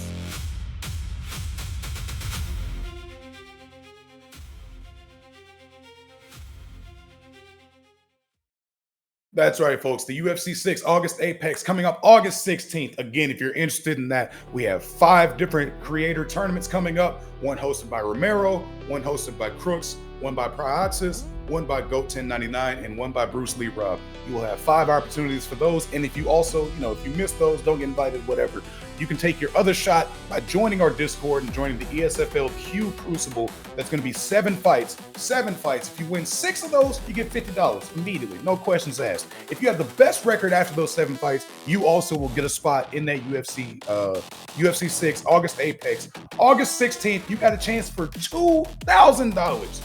Step up, man. Step up or get stepped on. So yeah, it's going to be a fantastic event. We can't wait to see you all there.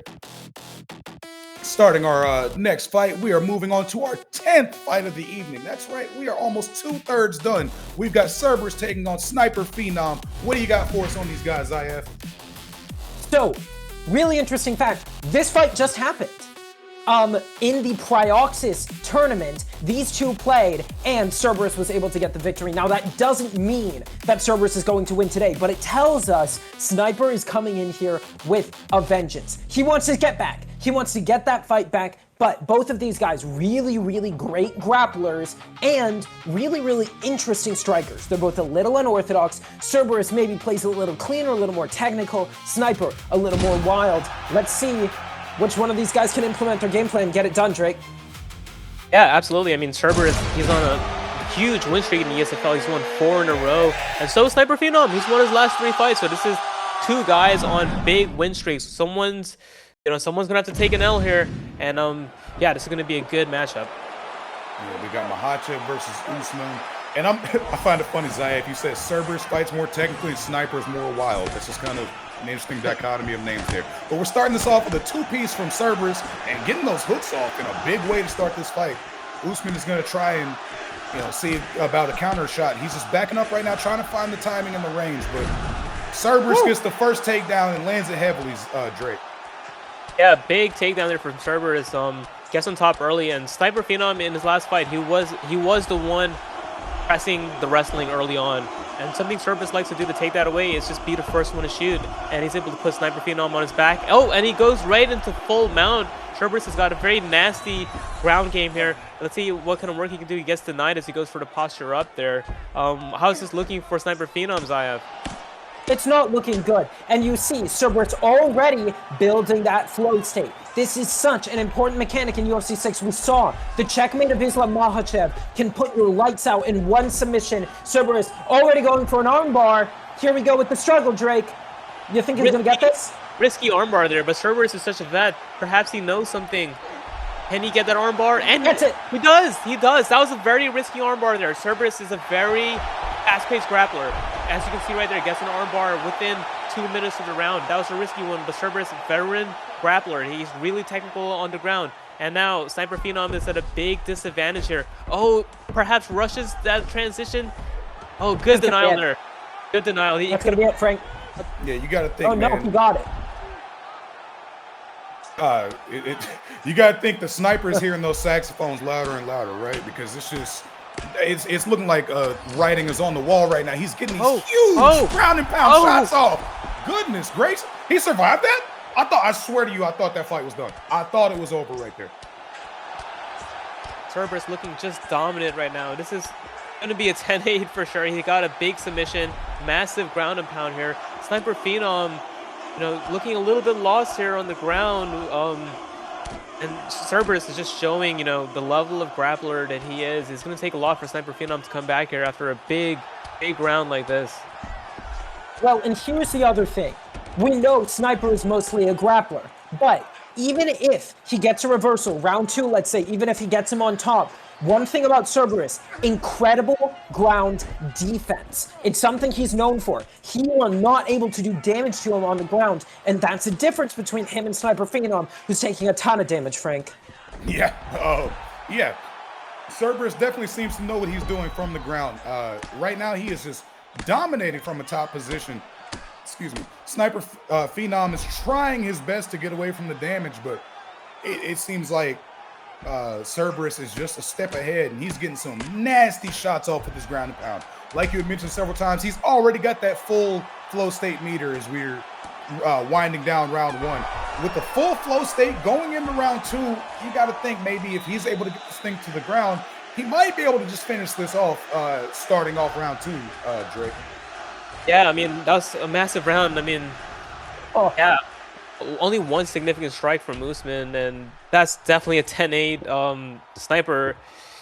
He's at a big deficit here, man. He's going to have to really do something big. I would like to see him just pressure a little bit more. He's going to have to use his hands because Cerberus is showing that he's better on the ground. And he gets big countered.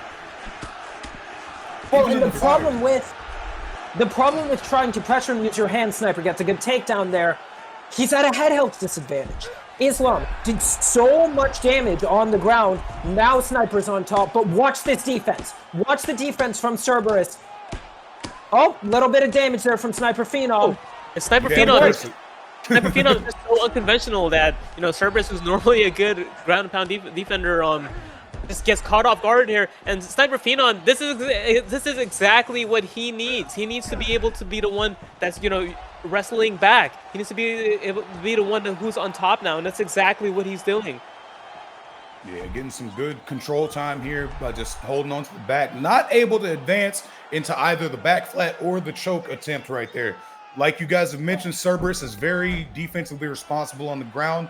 We're going to see if Sniper is able to find an opening. Able to get to the back sitting, so maybe this might be what he needs to try and get some submission damage off and maybe get some top damage if he's able to get this thing to mount. Yeah, well, what I would like to see, Sniper needs control. He had a terrible first round. He needs to reset, get his head. Don't think, oh, I gotta get him. I gotta beat him up right now or I'm gonna lose. No, sit on him. Or he's just going to do this to you and get right back to the feet, Frank. Yep, and now you can almost feel, right, some of the desperation from Sniper. It's like, okay, well, I tried to get him to the ground. Now he's back up. I got to figure something out. I'm saying you're starting to feel desperation. He's actually doing a very good job staying measured and composed. Yeah, and this is, a clean round for Sniper Phenom. There's still about 2 minutes left here, and that's good for him. Just wrestling a little bit more, letting Big J know, hey, you're not going to be the only one shooting takedowns there, and that's going to keep him a lot more honest. And we're going to have to see how this fight plays out in these next 2 minutes, because right now it's still a very close round. Still could be anyone's round. Nice clinch there to mix things up. Not quite able to get the takedown. And neither is Sniper, because that was fantastic defense from Cerberus right there. Both guys trade uppercuts, and this is getting dicey, guys. They are both in that situation where exchanging the pocket can mess things up, but Cerberus takes the cue perfectly and gets the takedown. Now he's on top and side control. You know, it's very smart because he's saying, look, even if I'm losing this round, I can mitigate. I'm not going to take more damage, and I know that if I get sniped to the ground, I can just control him. I can ragdoll him. That's what he's doing right now. Even if he doesn't win this round, he's just doing perfect work and throwing a bunch of elbows. Nice counter, Drake. This could be it. This could be it here, and he does have that checkmate flow state. Remember, it's an oh, big drain there on the fake. Oh, this is going to be it. Oh, big submission. That's it. Big submission from Big J. Is able to tap Sniper Phenom in the second round. Remember, both of these guys were on win streaks, and Big J with a dominant performance. 5 wins in a row in the ESFL. That's a big W for Big J. For sure, and it seemed like he knew what he wanted to do from the jump and was able to do so. What did you see leading into that finish, Zayef? What I saw is he wasn't fishing. He wasn't saying, I gotta get it right now. I gotta finish him right now. The finish came to him because he was patient and he waited. There were only like 15 seconds left on the round, but Sniper Phenom made the mistake. He went up, he tried to get desperate. He said, I don't want to take any more damage. That was exactly what led to him getting finished. I thought that was perfect, Drake. Yeah, I mean, Cerberus, he's very experienced in the comp scene. You know, this is his first season in ESFL, but he looked like a veteran out there. Like you said, Zayef, he really took his time. He wasn't fishing for anything. You got a takedown late in that round, and you know, a round that that could have just ended. But Sniper Phenom kind of like didn't need to go up there. He didn't have to give up that arm triangle counter. But Big J, the second he saw that, jumped on it, and it was all she wrote. Yeah, as soon as he saw that opportunity, I mean, he kicked that door down and barged straight through it. That was a great performance. I can't tell you the last time I saw somebody just hit a reversal into the submission like that. That was very clean. Very good work by Cerberus, and I know he's going to be proud of that one. Might be something to think about for performance of the night as well. Just going to throw that out there. Absolutely. Moving on to our next fight, we've got Peyton taking on Trixie. This is going to be a very high-level matchup here, folks. Yeah, Peyton, his last fight was against Whistlerbacks, which is a really, really fun fight. Both guys, showed a lot of heart. He came up short in that matchup. And then Trixie, of course, former Xbox champion, top 10 all-time legacy, top 10 all-time wins. He is, however, having a tough run in the ESFL in UFC 6. He's lost his last 3. But he's lost to some really good names. He lost to Driz, Wordlife, EK Warrior. What are your thoughts on this matchup, Zayef? Well, real quick, before Zayef gets too far on that, I just wanted to say that, Trixie has been competing for a long time. For those of you who don't know me, which is probably everybody, I've been kind of doing commentary since UFC 3, UFC 4, and Trixie has been doing their thing since then. So, it's always exciting whenever, for me personally, whenever I get to come back and see the adjustments and the growth that people have made, and I'm fully expecting to see more of that from Trixie. I feel like every time I've seen them fight, they've just done spectacular work. So, no glaze, but I just had to give Trixie some flowers real quick. I think these two are going to give us a banger here, Drake. Yeah, absolutely. I'm really looking forward to this match. This is going to be a really exciting matchup. And we have a TJ Dillashaw versus Peter Yan matchup. You saw how that played out last time with TJ Dillashaw having a massive footwork advantage. We'll see if Trixie can use that Peter Yan a little bit better, though. Maybe there we go. That's what I'd like to see early on, using those leg kicks, trying to stop that movement right away. And we see TJ just, in and out, and he's doing a really good job right now cutting him off with pig spring. Yeah, you see somebody like TJ Dillashaw, just like we were talking about with Jan earlier, he loves to switch that stance, loves to give different looks. If you can chop that lead leg down, either of them, you make him pick a stance, pick a side, and then, you can really formulate your game plan from there. But right now, I love that little half step to get out of the body kick range right there from Trixie. Just small things like that, right?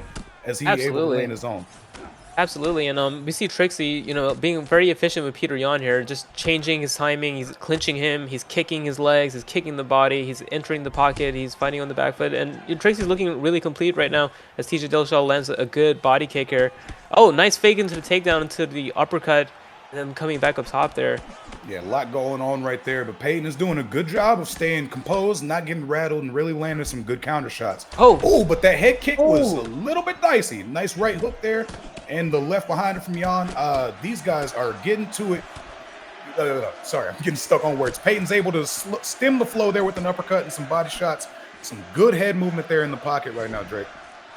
Absolutely. Trixie's looking really good as he eats a big front kick there. But he's looking really good, mixing it up well. And Peyton, he hasn't really been able to get much going. He's using, the movement of TJ Dillashaw a lot, but I really like to see him establish his jab. Oh, good body kick there. That's good. Oh, he doesn't need to be doing this much with the footwork and the slips. I think if he just slows it down and just, establishes his boxing first, he'll have a little bit more success. Yeah, but with the almost endless reserves of cardio from TJ Dillashaw, you got to think, does he even need to worry about slowing it down? Because even with all he's thrown, he's still at a slight stamina advantage. And if he keeps working the body like he's been doing, then, this is going to be more of the same, or potentially more of the same. But right now, Jan's getting some good shots in. Trixie's starting to build a little bit of momentum here towards the back half of the round. We got about a minute and a half left here in the first round. Some huge body shots from Trixie and a right hand up top. Trixie is doing such a beautiful job of keeping Peyton at the exact range that he wants him. And nice takedown from Peyton, but good stuff from Trixie. And Trixie is saying, we can keep it just at the end of punch length. He doesn't want him in kicking range because Peyton has the advantage in the case with the TJ Dillashaw pick. And he's not going too close so that Peyton can catch him with those famed, huge Vegas MMA boxing combos. He keeps him just at the end of boxing range. And so every time he's throwing out that long right hand, but Peyton catching him with a good head kick there, Drake. Yeah, and that's exactly it, Zayaf. He's able to just really control the range here. Yes, TJ. Oh, big knockdown there. Uppercut. And that's that boxing range that you mentioned. The reason why he's able to land that is because they're still in that boxing range where Peter Yan has the boxing advantage. He's got the better boxing combinations. Oh, big head kick! Oh my God. Beautiful combination right there. At the end of the round, too, that was a fantastic pull just into... Oh my... So what... Take us through that, Zayaf. Absolutely. So here's what happened. Trixie got a little too confident at the end of the round, entered boxing range. And then Peyton planted. And Trixie thought, okay, he's planning to throw one of the good old, UFC 3, UFC 4 jab, uppercut, hooks. That's what Trixie thought was coming. Jab, uppercut, hook, or jab, hook. So he pulled, but Peyton was actually loading up a 1-2 head kick. Trixie got hit with the 2, which hit stunned him, and then the head kick dropped him. Now he's going to find those kicks a lot better. Oh, good job from Trixie, and nice defense from Peyton, Drake.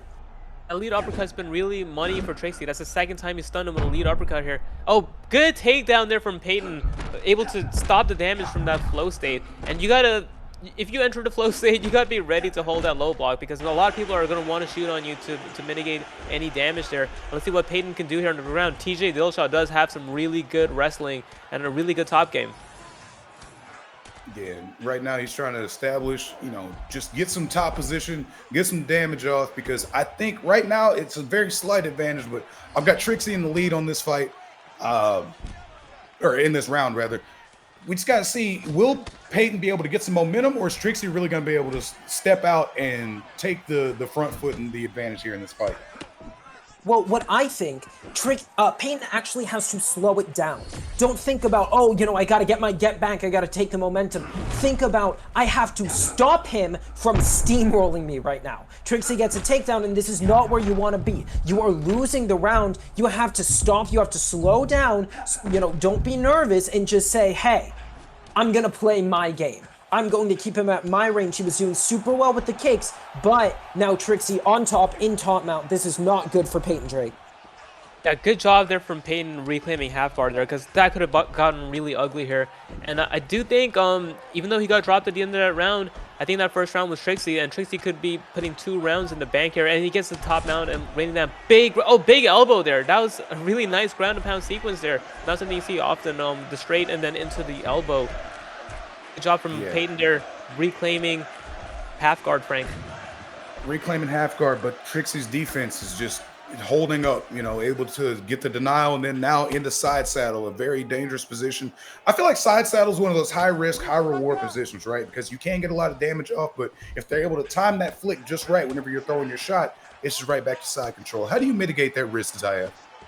Well, what you do, one big thing you can do is look at the grapple advantage meter, because when they mistime a flick, you are actually going to get grapple advantage. So if you see that you've gotten grapple advantage, you know they just tried to buck you off, that's when you throw the elbow. You have to be patient. You can't just throw, and expect for it to work. You have to be patient. Very nice job from Peyton kicking Trixie off there, but he's got 35 seconds to work, or he may be down 2-0, Drake. Yeah, and Trixie's looking really good here, mixing up the striking, mixing up the grappling. This is a very complete performance from him here. And yeah, Peyton, I think he's going to be down 2 rounds. He's going to have to really go for broke in this last round. Yeah, but, we know, guys, it only takes one shot to change the complete complexity of this fight, or end it entirely. And that's not the one that Peyton was looking for. I can tell you that for a fact. 2 huge hooks there at the end of the round from Petr Yan. Sit Peyton down, and now he's got a lot to think about going into this round 3. What would you be trying to do here to get back into the driver's seat, Drake? And it's really tough because he's down 2 rounds. He's gonna have to take more risks. I said it early on, but he wasn't establishing his boxing early on, and now it's round 3. He hasn't really set up much. You really want to set stuff up for later into the fight, and he hasn't been able to do much. He's gonna have to really stand in the pocket and take some risk, and yeah, it's that kind of fight right now, Zayev. It's one of those things. Peyton has to use every striking tool in his toolkit. He has to throw the kicks. He has to throw the head kicks, the ducking roundhouse, the front kicks, everything he can, and just try to catch Trixie. Because right now, Trixie's reading him. He's got the defense. He's got the head movement. He has the stats of Petr Yan, which means it's going to be very, very difficult for Peyton to just beat him in a brawl. And right now, Trixie just has to ride this out, Frank. Yeah, it's definitely an uphill battle for Peyton. It's about that time where he needs to start trying to unbolt that kitchen sink, because you got to start throwing everything that you got. And that right hook is not going to help matters at all. It looks like Trixie's trying to finish this thing off, getting into the flow state. Some good defense from Peyton there to stop things, but I mean, saxophone's getting real loud, buddy. Yeah, and it's looking really bad for Peyton here, and he is taking risks. He is letting his hands go a lot more than he did in the first 2 rounds. And sometimes that can catch someone off guard. Like, you're used to walking someone down, and then all of a sudden you're getting walking down. That can really catch them off guard. But Trixie is just fighting the perfect fight right now, man. And he props him again. Zayev. And a big knee to the face. I mean, this is beautiful work. And Trixie goes straight to feet on hips. He says, I don't need to finish you here. I just need to find my moment. This is exactly what we were talking about with the Cerberus fight. You don't go crazy. You don't say, oh, well, I need to finish right now. It's going to come to you. Very nice work from Peyton. Good head kick, but he doesn't have the stamina. And Trixie just spears him. Beautiful timing on that spear, because it looked like, that was Peyton's moment. And I could be wrong. There's still 2 minutes left in this fight. It seemed like that might have been the last gasp from Peyton. Yeah, Peyton, you got to give him respect, man. He is really going for it, and he almost got him out of there. If Trixie zigged when he should have zagged there, that could have been a flash KO. Peyton back up to the feet here. He's got a minute, and Trixie really mitigating risk there. Trixie is not going to move. Trixie is just not going to move. Back up. You're wasting time. Got the ref stand up, man. Veteran move there from Trixie. And a big body kick. Huge body kick. That might be it.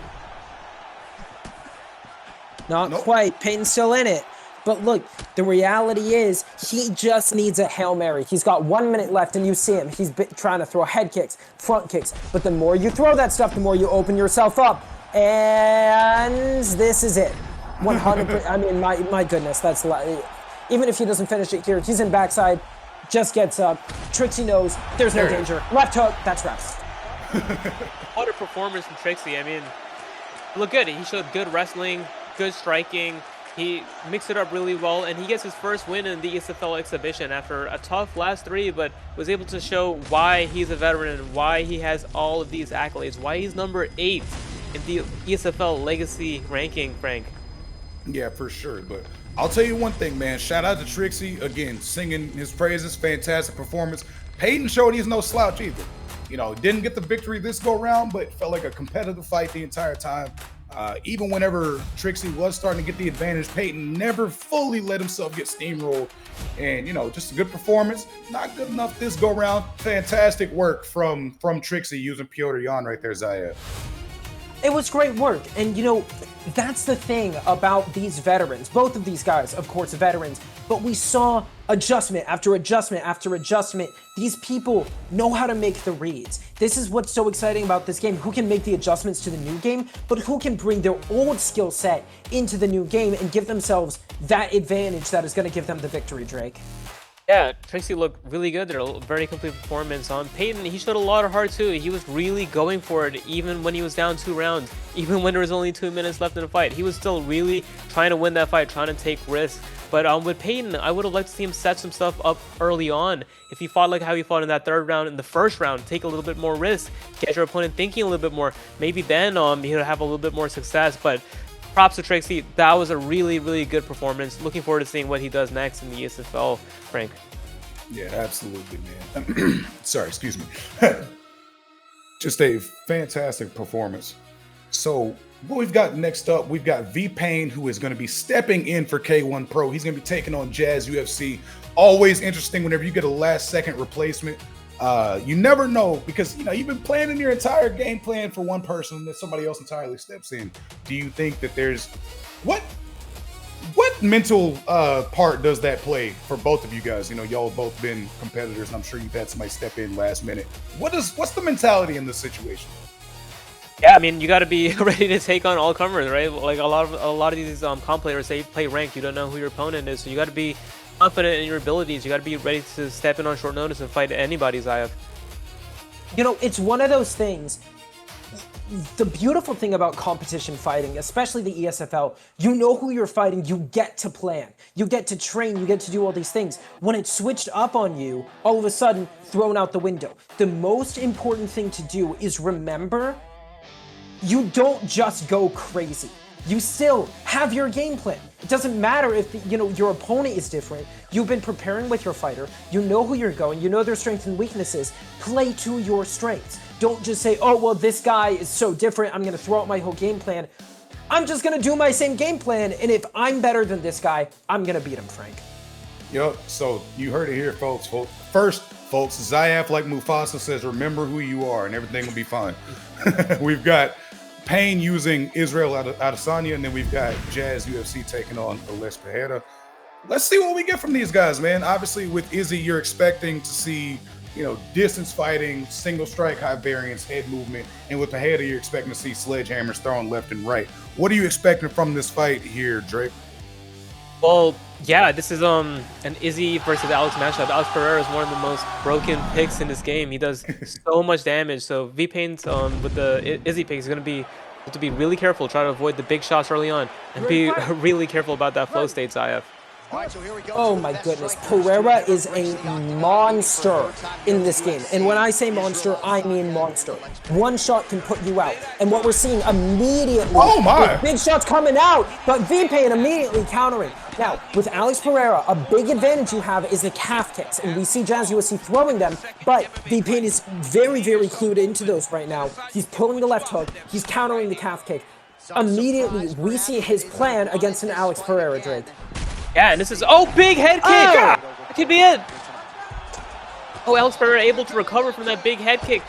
It's a big knee on his way up. V-Pain's really putting the pressure on here really early in this fight, and this is really interesting to see an Israel Adesanya just walking down Alex Pereira here. You have to respect the way V-Pain is playing, Frank. Yeah, no, it's interesting to see. I mean, just from that first exchange, he got a nice little pull uppercut, and then it's been fighting uphill for Jazz since then. Oh, God, what? You're just casually throwing spinning elbows in the middle of a sentence like that, brother? What are you doing? That was beautiful, Frank. He ducked the hook and then threw the spinning elbow as he ducked. That was really unique, Zayaf. Well, it's really great because actually the reason he can do that, usually when you block while slipping, you can't throw a strike after. But you can throw an elbow after. So he block ducked and then threw a spinning elbow, which means he was safe on the duck and he was safe on the return. That's high fight IQ. That's knowledge of the game, Frank. Man, shout out to you, Zayaf, because I didn't even process that, but you've been able to see what happened and then explain it so well. Just shows why you're in the position that you're in, man. Great analysis. A beautiful left hook there by Israel. Right now, he's got this fight on a string, and he's got to continue fighting the way he's doing and, should be able to get this result. But hey, we know, Drake, at any matter of time, like in any second, Pereira can throw that left hand and change this thing entirely. What are you seeing right now? I'm seeing, yeah, Alex Pereira is kind of panicking right now. You see him, trying to get off the cage. He's circling a lot. He's using a lot of footwork. He's having big hook there. He's having a really hard time finding his rhythm. And he's, on the back foot the whole time. I like to see him plant and throw more stationary strikes because those are going to be his biggest weapons, IF. I agree. And right now, V-Pain is doing what we call anticipatory pulling.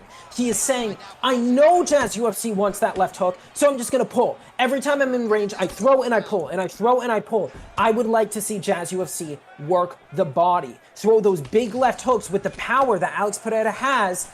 He's going to be able to get some great damage if he can catch V-Pain trying to counter him. Because right now, it's just leg kicks and left hands. That's not going to cut it.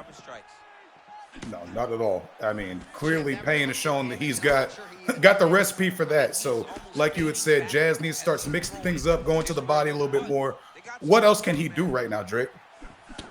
Yeah, I think, like Zayev said, is those anticipatory pulls. He's gonna have to, start off with a different. Good point either at the end. But he's starting off. The reason why he's getting countered so much is he's starting off with round strikes to the head. He's starting off with uppercuts. He's starting off with lead hooks, and those can get pulled and punished every time. He's got to start off with lead body hook. He's gonna have to start off with a body uppercut because Alex Pereira, he does have some nasty body shots. Zayev. He absolutely does. Those things are just disgusting. Alex Pereira hits you with 3 body hooks. I mean, good night. Fight's over. There is just nothing you can do. But right now, he's head hunting. He's head hunting and he's leg hunting. But there are 3 parts of the body. Throw to the 3rd part because that's the part that V-Pain hasn't countered you on yet. You gotta try something different. Definition of insanity, trying the same thing over and over and again and expecting it to work. And Jazz looking a little insane right now, but V-Pain is looking perfect.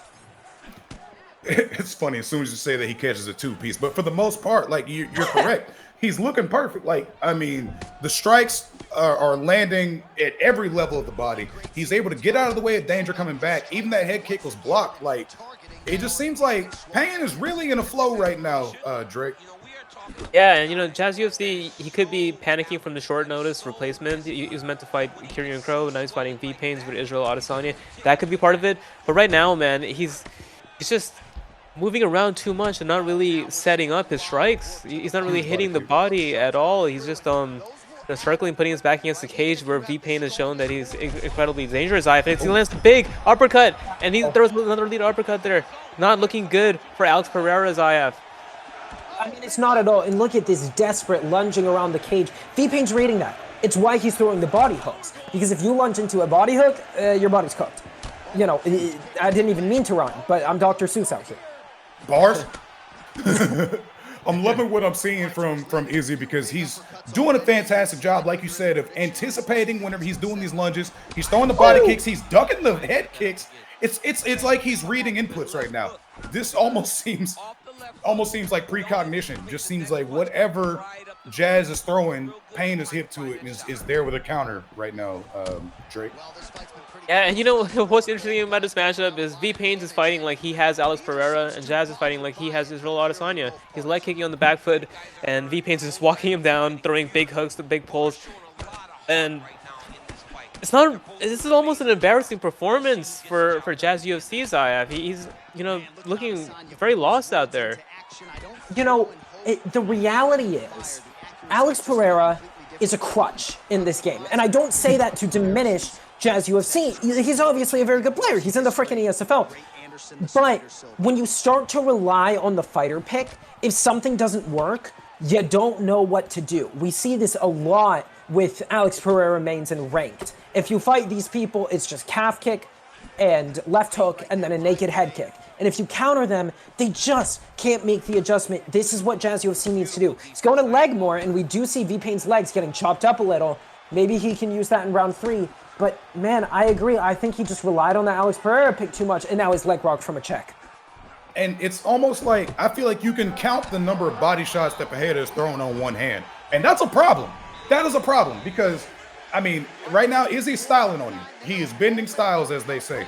He's still got the majority of his stamina bar, and it's not looking great for Pereira going into round 3. He could change that up just by mixing things up to the body just a little bit more, at least in my opinion. What do you think, Drake? Yeah, he's leg hunting. He does have the leg health really low of Israel Adesanya, but this is a 3-round fight. I'm not sure how much he's gonna be able to do with it. But as I say that, he does have that flow state, and Alex Pereira's flow state, one flow state, and the fight could be over, Zayev. I mean, the flow state is ridiculous. We have already seen the Tiger flow state in action earlier in this card with Cody Garbrandt getting a vicious knockout, I believe in like the first or second fight. But the thing is, it is not as effective on the back foot because hooks have short range. You're going to have to press forward. They see you flow state, they're going to back up to the cage. Well, V-Pain has a lot of room to back up right now. So if Jazz UFC flow states, he's not going to get anything with it. So he needs to get on the front foot. He's been on his bike the entire fight, lunging around the cage, moving around. You gotta push V-Pain back, or you're not going to be able to use Tiger effectively, Frank.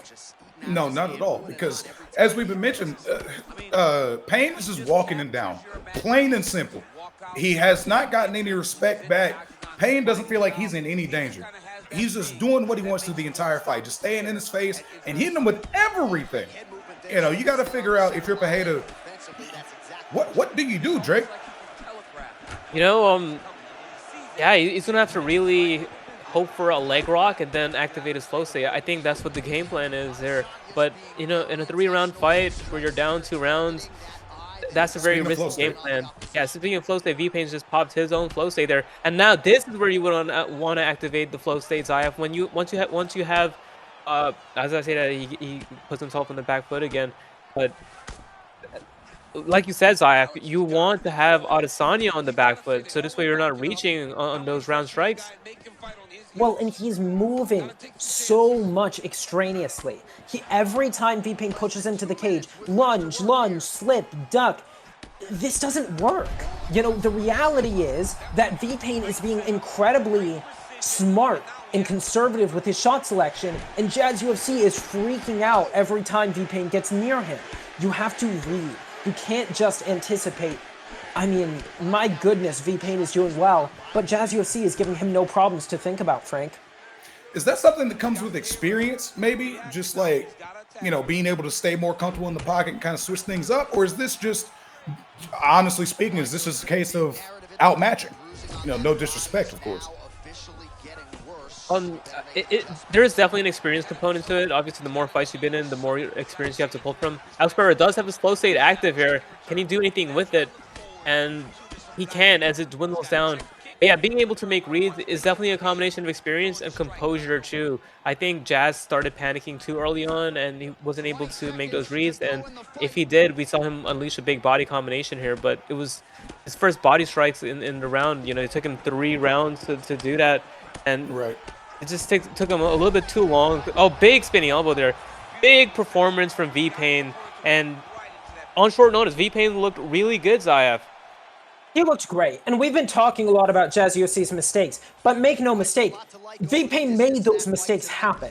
V-Pain is the one that pushed the pace. V-Pain is the one that was moving forward so incredibly, and making Alex Pereira, who's incredibly dangerous, look like he had nothing to offer. Let's go to the judges. I mean, do we need to? Well, yeah, and I definitely agree, Zaya. V-Pain, he came out really hot. He came out, rocked him, within 10 seconds of the fight, dropped him, and I think since then, Jazz has had a hard time finding his footing. V-Pain came out really sharp, really strong, and then Jazz sort of panicked there early on, and then V-Pain was able to kind of like just coast to a decision there. His legs were getting really cooked towards the end. But, it's a 3-round fight, Frank. Maybe if it was 5 rounds, that game plan would have been better, but in 3 rounds, it was not very effective, Frank. I think you hit the nail on the head, man. That first exchange, Payne was able to pull back and then get a huge knockdown and a rock just off that head kick. Again, from the very first exchange. And from then, it felt like Jazz kind of panicked and was fighting uphill and then just wasn't quite able to make up that ground. And now the world show no pain. So we are moving on to our next fight. This is a very, very exciting one, guys. We've got SirDJD, who is going to be taking on the returning EdParker. Man, what needs to be said about this fight that hasn't been said already, guys? Man, I mean, go ahead. Dive, you want to go first? I'll take it. Look, EdParker is a legend. That's just, I mean, there is no other way to put it. He is one of the best players on this game, might just be the best player on this game, at least striking-wise. He is so incredibly efficient, technical, smart, UFC 3 champion, incredibly skilled. But DJD, in his last fight, just TKO'd Jazz UFC. And he was brought in on late notice to fight EdParker. We just saw a late notice replacement absolutely dominate. Drake, we could be in for an upset. Yeah, I mean, DJD, it would be a huge upset if he's able to beat EdParker. And I don't think we've seen EdParker fight in competition in any league in UFC 6. So it'd be really interesting to see how EdParker plays on UFC 6, because we know he was a killer on 3, 4, and 5, but this is gonna be the first time we see him in front of a competitive setting on UFC 6, Frank. Oh no, man, you heard it here first. I think Ed's washed. No, I'm totally kidding. Totally joking. Those kind of skills I'm not gonna say they don't diminish, but like he's got a very universal skill set that should be able to translate to the new game. But again, we're sitting here. DJD is not just fighting a name, right? Like he's got his own skill sets. He's got his own things that he brings to the table. And right now he is mixing things up in the pocket with Strickland. We're gonna see if he's able to keep that pressure up. Yeah, and Sean Strickland, he's a really good counter to Izzy in this game. He's got really good hand. He's hard to hurt. So Ed's got his work cut out for him here in terms of the pick. Sean Strickland can do a lot of damage to the block, Zayev. He can, but here's the thing. When you fight EdParker, you have two options. You fight at his pace or you take him down. You cannot push the pace against Ed. That's the reality. Sean Strickland can do a lot of damage to the block, but not if DJD overcommits. People think, Ed is just a back foot. He just runs and you're going to be able to pressure and block break. No, that's not how it works. You have to beat him at his own game or you have to take him down. I'm very interested to see which approach DJD takes because we already see the pitter-patter body tickling coming out from EdParker, Frank. But at the same time, DJD is not backing down at all. He's keeping the pressure on. He's a lot of times we see people try and get this fight and then they just get eaten alive. But right now he is holding his own. Yeah, he's taking some shots back, but he's also I feel like he's gaining some respect. He's landing some good shots right now. We'll see if that continues as we are at the halfway point here in round 1. Yeah, Frank, and you're right. DJD is doing a really good job of holding his own here. He's not overextending. He's not wasting too much stamina like a lot of people do against EdParker. And the thing about EdParker's fights is they look close until they don't. Until you make one mistake and then all of a sudden he drops you with a big shot and all your health is gone. So I have. Yeah, I mean, well, this is the thing. It's the timing, Ooh. right? It's the timing. You Beautiful. make one mistake against EdParker, he reads you, and he is so good at just executing the perfect shot to take advantage of the smallest opening. I think about somebody like Muhammad Ali, right? He was known for the back foot fighting, but what he was so good at was reading his opponents. Muhammad Ali, Joe Frazier, he was the only person that could read that head movement, get in his timing. This is what EdParker does. He just reads you so well, already got a rock, and now DJ is just fighting an uphill battle, Frank. He is, but again, he's staying composed right now. That's what I'm liking. He doesn't seem to be nervous. He doesn't seem like he's freaking out at any point. He did just get rocked, but he's staying what looks like consistent with his game plan, right? He's staying in range, staying in Ed's face, not letting him really just tee off like we've seen EdParker do it several times in the past. And right now it's... Sorry, I was just going to say it's an even match, but it looks like Ed might have an advantage. What do you think, Drake? Yeah, I think he definitely took that round with the stun. Oh, wait a minute. Nope, you're capping. What are we talking about? That's something. Yep, Zayev. So this is the Philly shell at work. Now, Sean Strickland, because of the way the Philly shell works, it partially blocks the body punch, even if he's not blocking it. So it's going to not count, quote unquote, count on the stats. But remember, the judges score damage. We see these strikes. These strikes are not accurate to what actually happened. I think EdParker won the round. Do you think it's based off that rock? Yeah. Well, it's the rock, but also just the cumulative damage that he's done throughout the entirety of the fight so far. It's close though, Drake, and DJD is certainly proving himself to be a very capable striker. Oh, yeah, DJD, big four-piece to the body there. I mean, he is doing a really good job of staying composed there.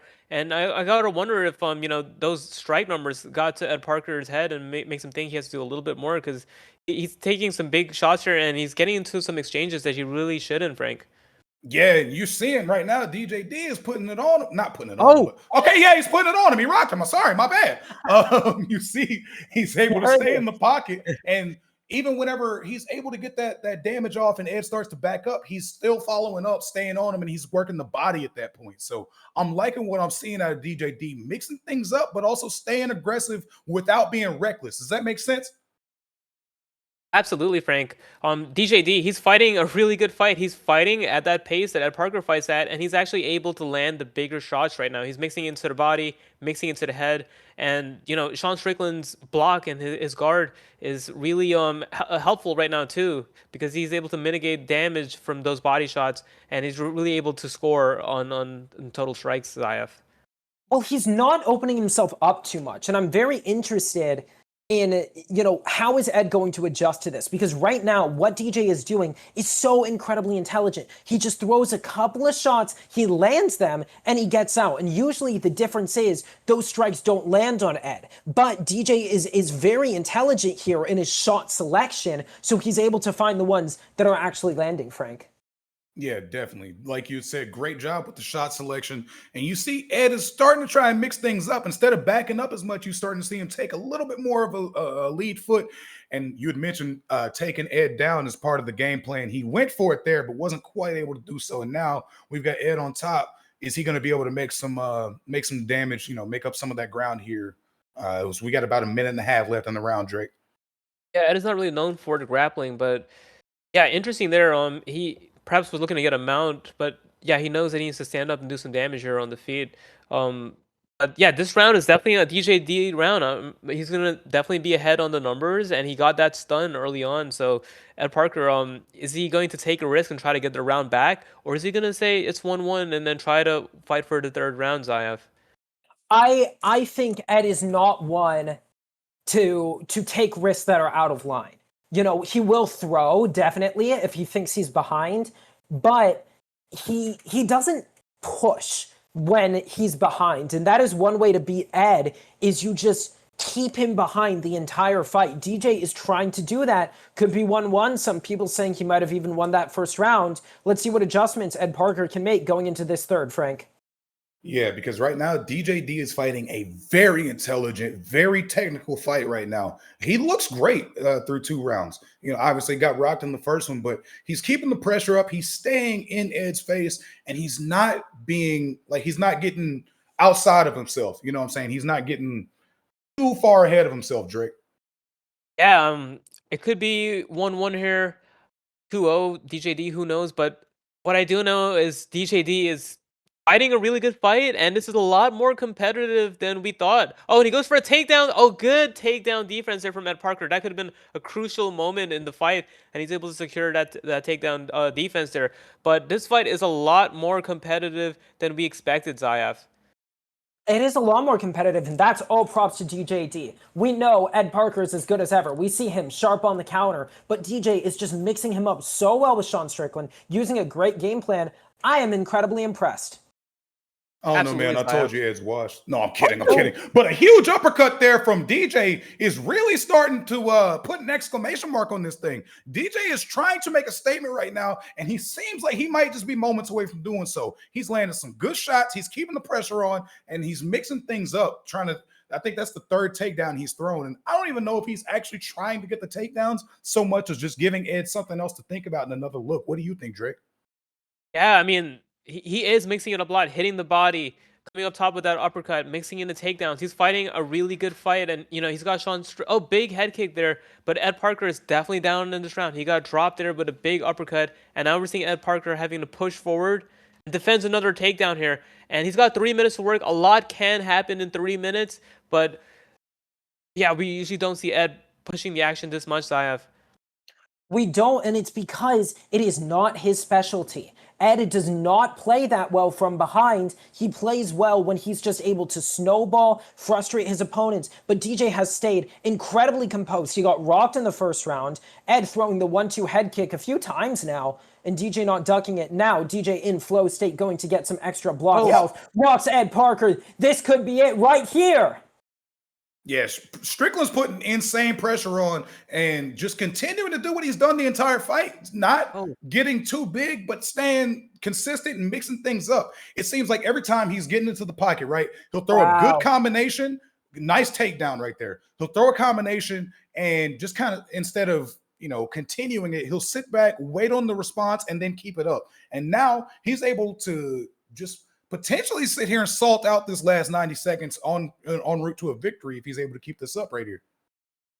Absolutely. This could be a massive upset. I mean, EdParker was a massive favorite here against DJD, and DJD, I mean, how good is this guy really? I mean, he's just coming out here and outplaying EdParker here. This guy's going to be someone to watch out for, Zayaf. It absolutely is. Ed now has 50 seconds. DJ, I wouldn't have gotten up if I was him. I would have done the Trixie. Just sat on my back. But DJ's just going to back up. He has that block of Sean Strickland. He knows that Ed needs a finish here. Ed knows it too. You see it. But again, Ed is not a pressure fighter. Oh, but he gets a drop. Gets a drop and is trying to get this thing out of here. I'm sorry. Go ahead, Drake. That was huge. Oh, I'm not sure if I would have taken him down there because this is such a close round. Ed thinks he won the round. I don't think I agree. I think DJ's going to take it. This is going to be a really interesting judges' scorecards, Zayaf. I'm not sure. Oh, it looks like, based on the animations here, it looks like DJD securing one of the biggest upsets in ESFL. He just outplayed EdParker. Man, what an upset. How good is DJD, Frank? I mean, he all right, I guess.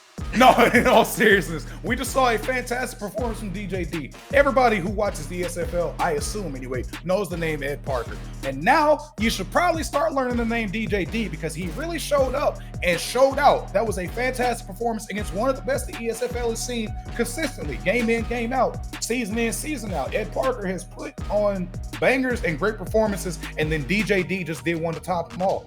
I mean, fantastic work right there from DJ. What'd you see out of that, Zayaf? Man, I'm looking at these scorecards now. EdParker did, in fact, take that first round. But, I mean, DJD did a great performance, came back round 2, dominated. Really, round 2. Round 3 was dominated and got clipped at the end there. But that's how it is against EdParker, man. You can never count that guy out. But such an incredible, impressive win to have on your resume. DJD, one to look out for. Yeah, absolutely. I mean, if I'm DJD, I'm retiring right now. No, I'm just playing. Drake, that was a fantastic performance. What are your final thoughts on it?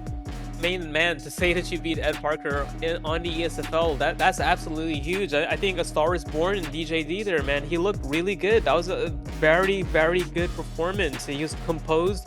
EdParker usually just breaks people's composure. I mean, that was a very patient striking from DJD. He showed that he's a really, really high-level player, and it's going to be someone to watch out for, Zayaf.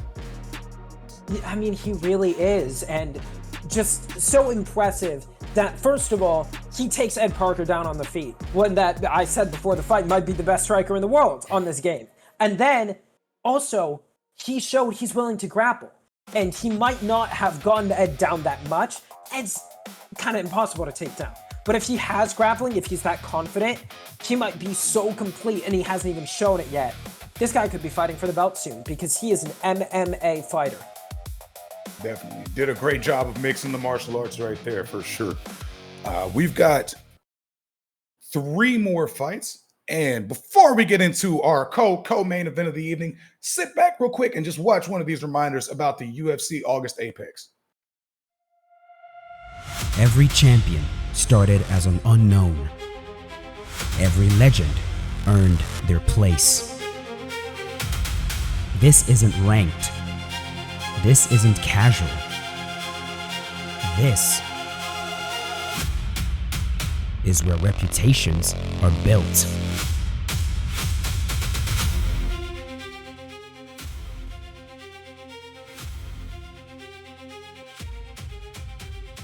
That's right, folks. UFC 6 August Apex coming August 16th. $2,000 on the line. You've got 2 ways to enter. You can do so through the ESFL queue in our Discord. That's going to be it's open season. If you're not banned, you can come through.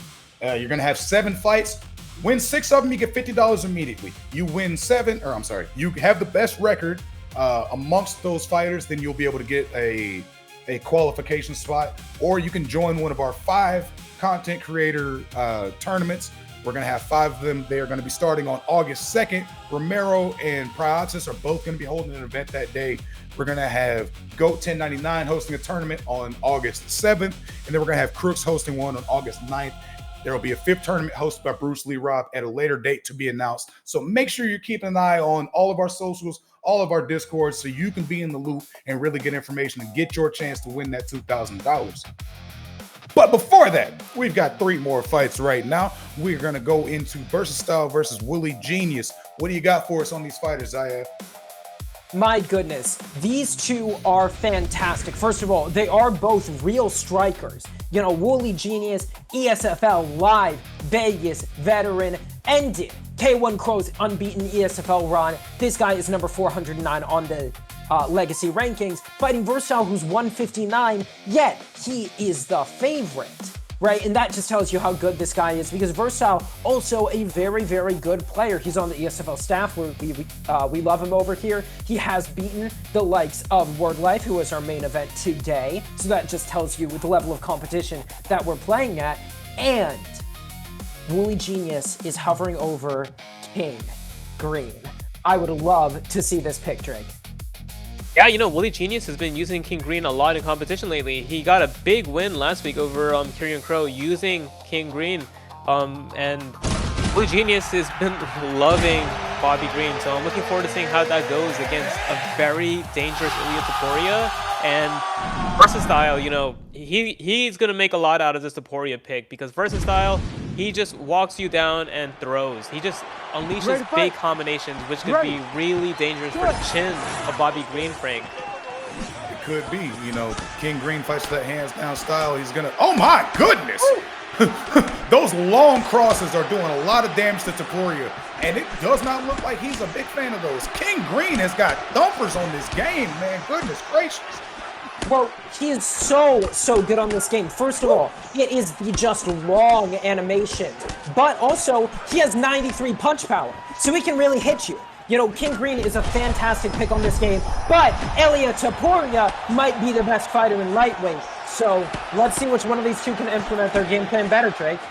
This is a crazy pace to start this fight. 1 minute in, oh, both guys already taking a lot of damage. I love how Willie Genius starting off with about 4 1-2s from Bobby Green to start the fight, and there's another one right there. And if Versatile does not make that read, he's going to keep getting clocked right in the face with that 1-2, Frank. Yeah, for sure, man. He's feeding them a steady diet of those 1-2s. Might have been the smartest thing Versatile could have done there. Just take this thing to the ground. Let's switch it up a little bit. See if he can, you know, try and take an advantage. And he gets some good ground and pound off right there. And there's about 3 minutes left in the round. Plenty of time for Versatile to work, Zayef. Yes. Well, he gets up there, but now he has Ilya Taporia's flow state, and he's starting to get the read on the 1-2s. So Willie Genius is going to have to really mix it up here, use that head movement properly, use those long strikes properly, and just see where he can get. Because, I mean, Versatile is just trying to walk him down right now, Drake. Yeah, and, you know, oh, big hook there, and especially with Taporia. Oh, good counter hook. Oh, and he always has a shot. Whoa! Whoa! Wow. Whoa! Had him doing the splits. That's crazy. What a performance from Willie Genius, knocking out Ilya Taporia with Bobby Green. What an upset, Zayef. What an upset, but also intelligent. He saw that Versatile was slipping. He was throwing the hooks, get the block down. He knows Versatile's going to try to duck the 4th hook, throws an uppercut. Incredibly smart gameplay from Willie Genius, taking out an incredibly tough competitor. You want to talk about performance of the night? Let's talk about performance of the night, Frank. I think we have a conversation to be had about performance of the night. We got to throw that one in there. Of course, we had the reversal into the, I want to say, arm triangle earlier. That was also spectacular. We had a sub 1 minute knockout that might have been the fastest in ESFL history right now. We have a conversation if we're talking about performance of the night.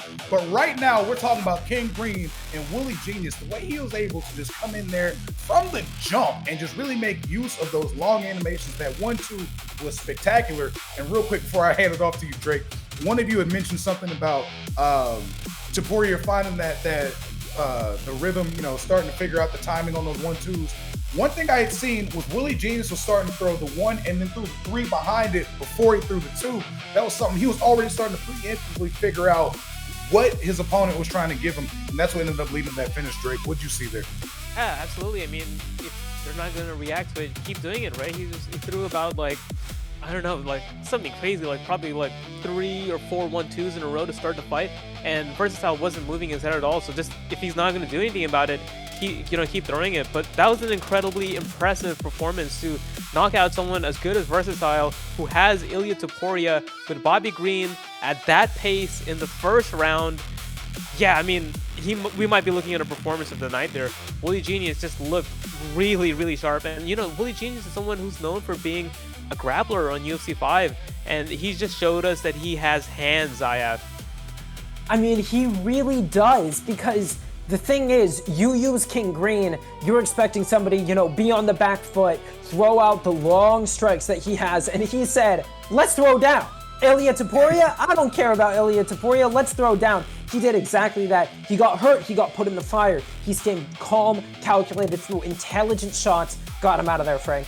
Yeah, no, for sure. I feel like that was one of the best examples of just picking your shots, and it seemed like every one that he threw was landing. So shout out to Willie Genius, man. Shout out to King Green. You did a great job picking that with that pick, and can't wait to see what we get, going forward from both of those guys.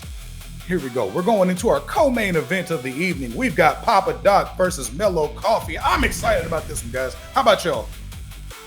Yeah, I'm super. This is one of my favorite fights on the card. I mean, PapaDoc, he's a legend. This is his 88th fight in the ESFL. He's the #1 all-time bouts in the ESFL. He has the most fights in ESFL history, and he's #3 in wins as well. So I'm really looking forward to seeing how PapaDoc looks there. But MellowCoffee, he's been on a massive career resurgence with that pressure boxing style. He's knocked out Wordlife, who is in our main event. MellowCoffee has been, he's someone that's really slept on in the comp scene right now. His hands are really good, and I'm looking forward to seeing how he looks out here, Zayaf.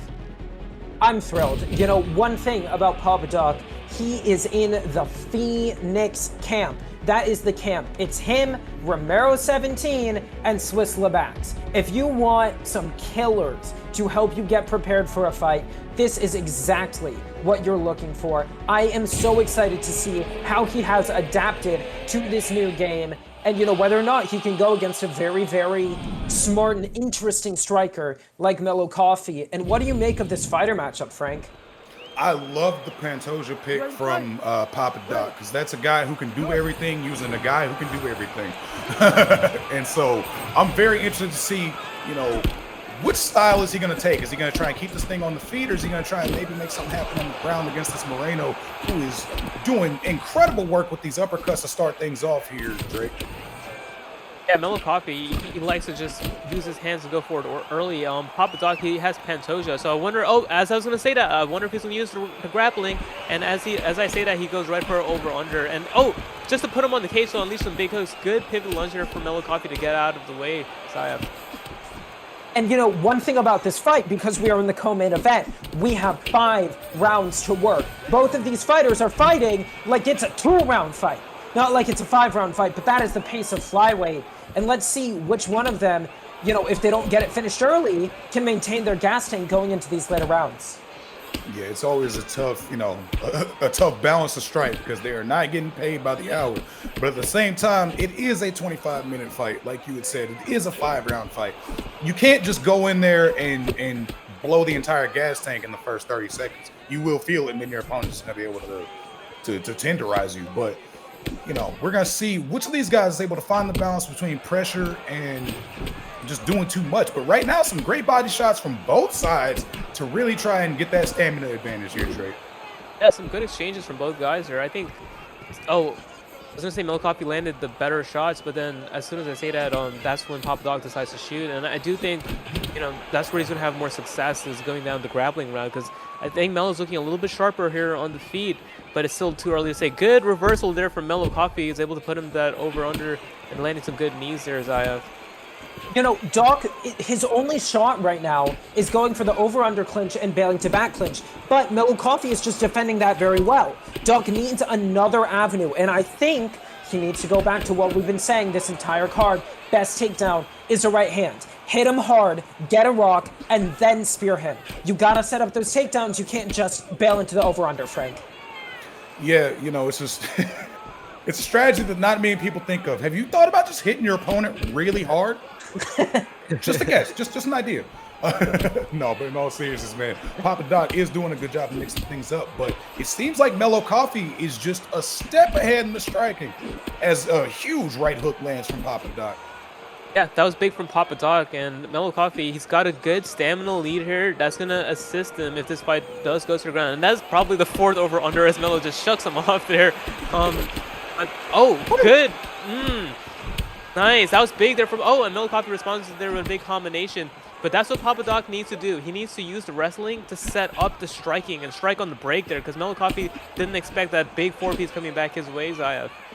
He did not, and what Doc is doing really well right now is he's setting up the right hand with the jab. It's a lot of jab, right hook, 1-2. He's not just throwing big shots, and it's catching Mellow off guard because he can jab, then he can clinch into the over-under, then he can throw the right hand. It's a close round, but I actually think that PapaDoc's mix-ups with those hands have won him that round. Definitely. I think...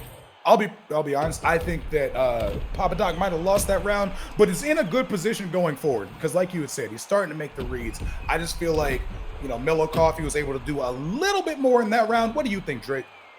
I thought it was a MellowCoffee round right until that moment right there where he ate that jab hook, lead hook as he was walking in from that break from the clinch.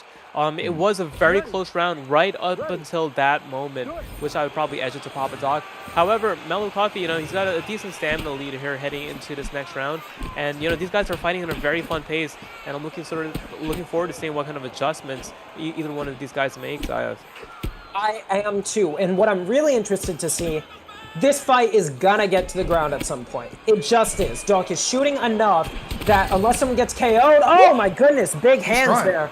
Yeah, unless Doc KOs him or Mellow KOs Doc, this fight is gonna go to the ground. And what I'm interested to see is how these levels match up, because right now, Doc is starting to get the advantage on the feet. Does he have the advantage on the ground too, Frank?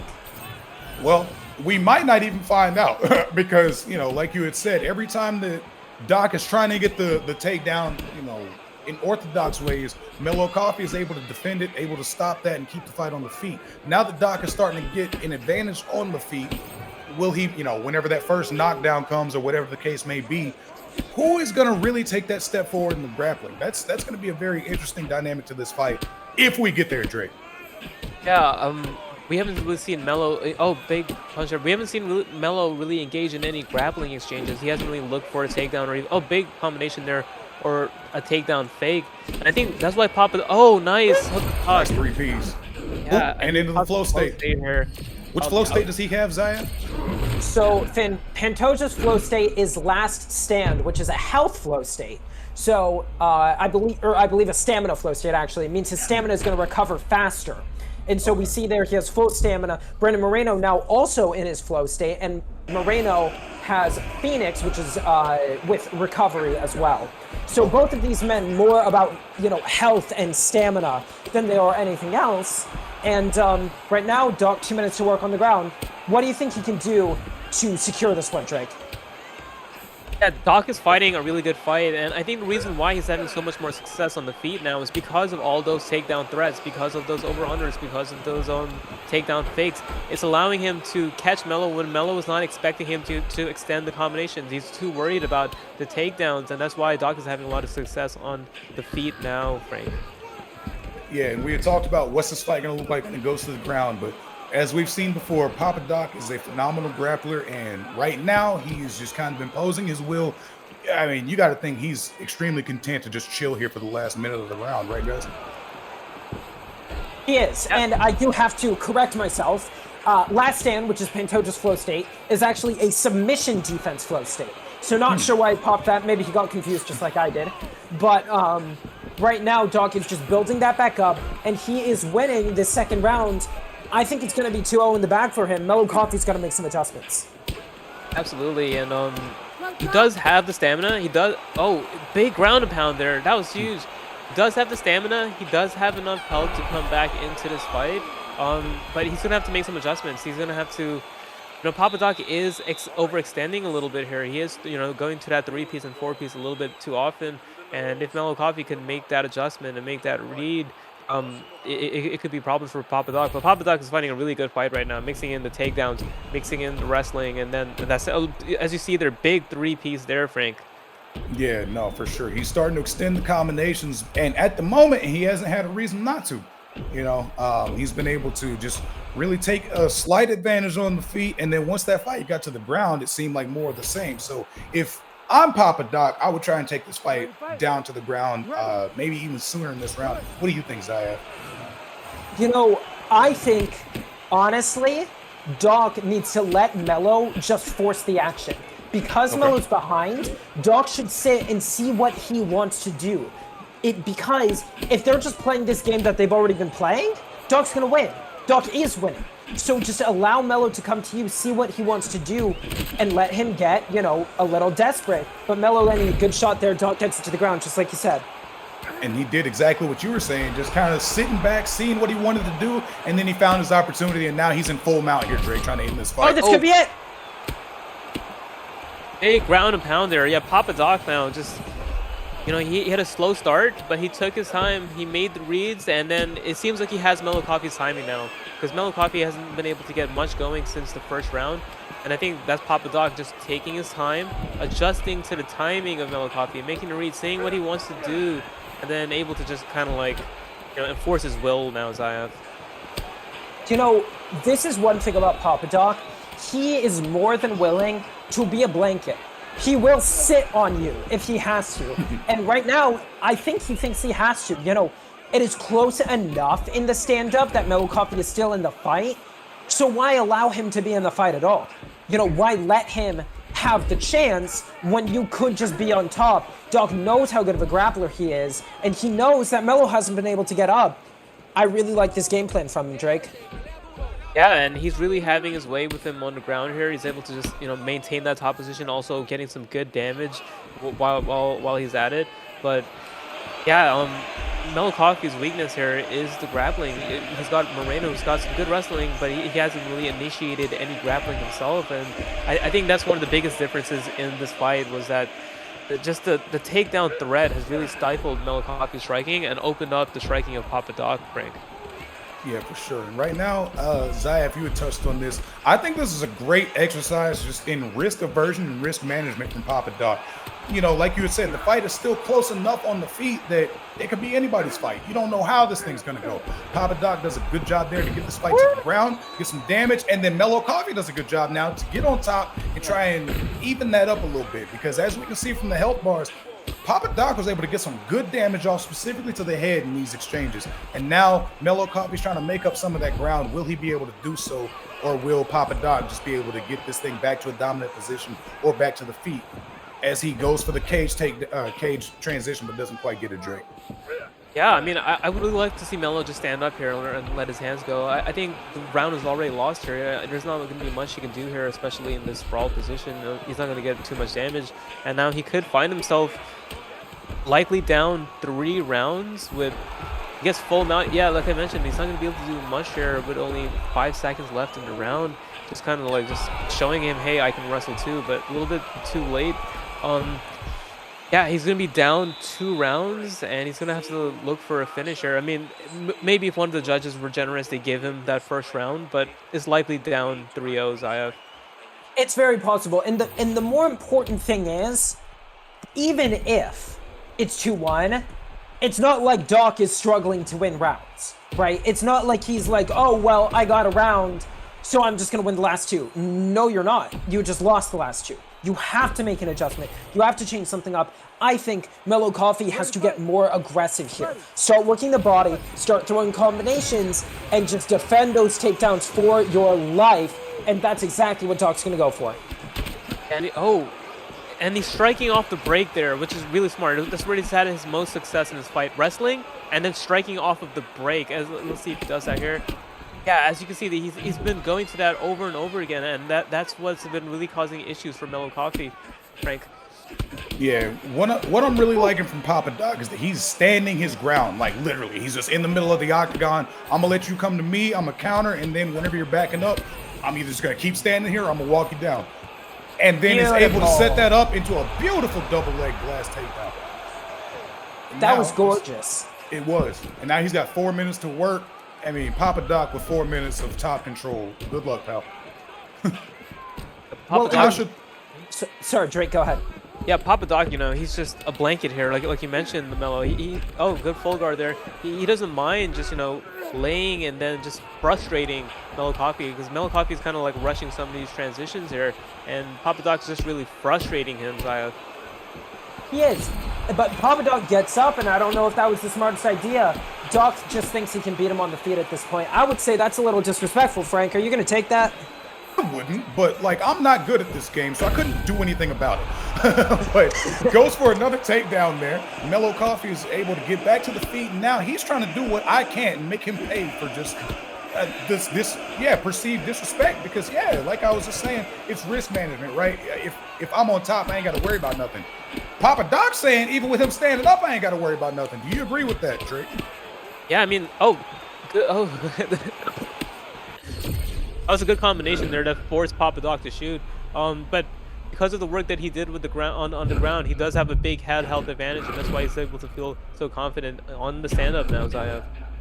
You know, he's doing great. Pumps that flow state, and something to do with stamina, my goodness. But what's happening here is he can just push MellowCoffee back because he has the head health advantage, because he has the stamina advantage, and MellowCoffee is not giving him problems to think about with mix-ups. Doc can just sit there and not have to worry about being pushed back by Mellow, because he can always just shoot the takedown, secure the round, and once again, have to think this is a PapaDoc round, Frank. Yeah, I mean, unless he just inexplicably stands up. But even then, like at this point, he's so far ahead. Yeah, this is definitely Doc's round. I gotta say, shout out to him, like fight IQ. If you're in the ESFL, guys, I would say turn that flow state visual off, because I feel like that's like the third time today, right? We've seen somebody pop flow state and immediately get taken down. And that's just great timing. Yeah, you're just letting them know, okay, this is when you should shoot on me, basically. Yeah. I mean, that's fight IQ though, because the thing is, it is such an advantage to be in your flow state, and they say, I'm just going to take the advantage away from you. You know, that's IQ, Frank, and you think it's 4-0? I think I'd be willing to say 3-1, but I mean, it's definitely still PapaDoc's fight for sure. I think that first round was extremely close, and I could see you giving it to MellowCoffee. But no, I mean, just from what we've seen since then, this has just been all Doc. What do you think, Drake? Yeah, absolutely. 4-0, maybe 3-1 if they're generous, but yeah, MellowCoffee needs a finish, and MellowCoffee, he is going to go for it. He is going to go for broke. He's not, the kind of person to just admit defeat. He's going to try to knock PapaDoc out, and let's see if PapaDoc gives him the opportunity to, because it seems like every time PapaDoc shoots, he's able to get him down, Zion. I mean, but the thing is, it's not just about shoot once, get him down. We've seen Doc fail again and again, but the point is, he's just not worried about failing because he can just go back to it, and he will get the takedown eventually, or he's just gonna hit you in the freaking head, Frank. Yeah, just, a couple of times just hitting him in the head. That's a decent takedown, as we've established to this point. But man, Doc is doing a great job just being completely in control of this fight. Yeah, Doc, I mean, he's mixing up everything really well. This is just a really well-rounded performance from PapaDoc, mixing in grappling, mixing in striking. He just looks like, oh, whoa! Oh my goodness! Big and as we're talking, counter! Big shout counter out to the announcer, Jinx. Oh, and he gets taken down there. That was a big Doc counter from MellowCoffee, and I think that's what he needed to do early on, because I mentioned PapaDoc was overextending and giving openings for those counters, but it could be too little too late at this point, Zaya. It depends if Mellow powers to sprawl here, maybe gets the cage get up. Don't allow Doc to pass here. Most important thing, he allows Doc to pass. He needs to get up. You have 3 minutes left to win this fight, and Doc is gonna want to just seal this, right? He is not gonna allow you to move if he can prevent it. He just wants to seal this fight, or he wants to finish it right here, Drake. Has some big ground and pound there. One more posture up and it could all be over. And he advances the back mount. This is a huge position. Could he get a finish and put a big stamp on a very impressive performance? He gets back flat and he's gotten flattened out. Big punches here from PapaDoc. This could be it. Oh, there it is. Big win from PapaDoc and a very complete performance. MellowCoffee was in that fight the whole time, dropped him in the last round, but PapaDoc was able to just mix it all up, just able to take him down almost at will. He was shooting a lot, yeah, but and big win for PapaDoc is all I gotta say, Zaya, for sure. You know, it's very impressive, and I would love to see these scorecards if we can get them from the fighters, because the fact is, Doc got dropped, and he did not just try to say, well, now I have to win this fight. We saw him in backside. He postured up, only through a few strikes, didn't allow Mellow to get back in the fight any further than he already was. That is, I mean, that's a veteran maneuver. And, I mean, almost, except for that blemish in the fifth, dominant from start to finish, Frank. For sure. And it was almost, you know, that blemish in the fifth, right? It was like, PapaDoc got knocked down by MellowCoffee, and we could almost feel, right, just like the gamer leaned forward, right? Like it was almost like Doc was just like, okay, it's time to lock in, and then just chose to, I don't want to say chose, but you know what I'm saying? Like at that moment, he really started to cut down on the mistakes and just power ahead, accelerate through the finish line, and get himself another one of those classic PapaDoc victories. Fantastic performance all the way through. But hey, shout out to MellowCoffee. You know they'll be back. Like that was a great performance by both fighters, but PapaDoc showed why he's PapaDoc today. Absolutely. I mean, PapaDoc is a legend. That's his 88th fight in the ESFL, and he's got the most bouts, and he's number 3 in all-time wins, and he just extended that with another big win there. Very impressive performance from PapaDoc. Very well-rounded, very composed. He looked like he could do it all in that fight, and I'm interested to see what he does next. Perhaps he could be somebody to look out for one of these qualifying tournaments, or you know, he's going to be a name to look out for in the next season, Zion. He absolutely is. I mean, PapaDoc is just a perpetual contender. He is always at the top of the game, always at the top of his division. He's just so exciting, and I mean, that's going to be one to watch for, Frank. Yeah, no, for sure, man. That was a spectacular fight right there. Wonderful work by both of those guys. And yeah, sorry, excuse me. Just a great performance. We've had a lot of great performances all throughout this card, y'all. We've been having fun. If you guys have been having fun, drop some love in the chat. Go ahead and throw the follows if you haven't. Jump in our Discord. Get to know this great community. Get to know some of these wonderful people and get yourself in this ring, man. We got a huge event coming up. We got the August Apex coming up, August 16th. $2,000 on the line, folks. Find a way to get in there. If you want to get your hat in that ring, we're going to have 5 creator tournaments all throughout the month of August. There's going to be 2 on the 2nd, 1 on the 7th, 1 on the 9th, and 1 at a later date to be determined. You win one of those, you're in. Or you can jump into our Discord, join to the ESFL Crucible. That's just going to be a 7-fight little mini season. The best records from that will get to go on. And if you win 6 of those fights, you get an automatic $50. So there's no reason to not try it if you've been feeling that competitive itch. Go ahead and come holler at us. Come see what you're talking about. Come get in the ring, guys. We're moving on to our final fight, our main event of the evening. We've got Wordlife, we've got DirrtyDave, and importantly, guys, we've got no flow state in this fight. We've got a gentleman's agreement to just let the hands talk and see what they're saying, boys. What are we expecting from this fight? Man, this is going to be a good fight. Wordlife is coming off of 2 big wins. He beat Trixie. We saw how good Trixie looked earlier, and he beat Treehouse. And yeah, I mean, a win here in an ESFL main event could really set him up for some really big things. But he's going up against DirrtyDave, a former champion in his own right, and an ESFL Las Vegas competitor. What can you tell us about this fight, Zayaf? Yeah, I mean, DirrtyDave is so good. Obviously, he is part of the camp BFAT, Built for Ankle Picking, which I was in for quite a few years, so I trained with him quite a lot. But he is just so composed. You know, he is somebody that understands every single facet of his game. He knows exactly how the judges work. He knows how all the takedowns and the submissions work. And he knows how the striking works. He is complete, he is smart, and so is Wordlife. And I love seeing DirrtyDave going with Leon Edwards saying, hey, you know me as a wrestler, let's strike it out. Funny enough, as far as wrestlers go, Makhachev is probably the best bet if you want to try and strike it out. We'll see what avenue these guys go down, as they're both just content to trade in the pocket.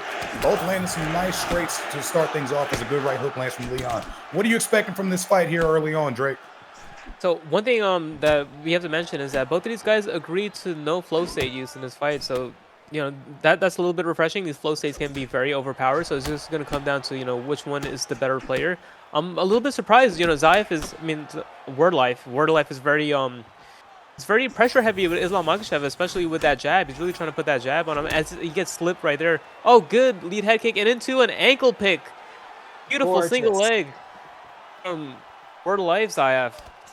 You know, so what happened there, because he landed the head kick, he got full grapple advantage. When you get a big hit reaction like that, you have grapple advantage. Having grapple advantage makes takedowns harder to deny. The low single is already one of the most difficult takedowns to time the denial for in this game. So it was a perfect setup. Head kick, low single, that was literally pitch perfect execution. I would expect nothing less from our main event fighters, Frank. And now Wordlife has this thing in the crucifix. This could get dangerous real quick. I mean, this might get dicey before it gets better. And he's switches to the side saddle. And you got to wonder, is he going to be able to rain some damage down? But a good job there from DirrtyDave to get into a bit more manageable position.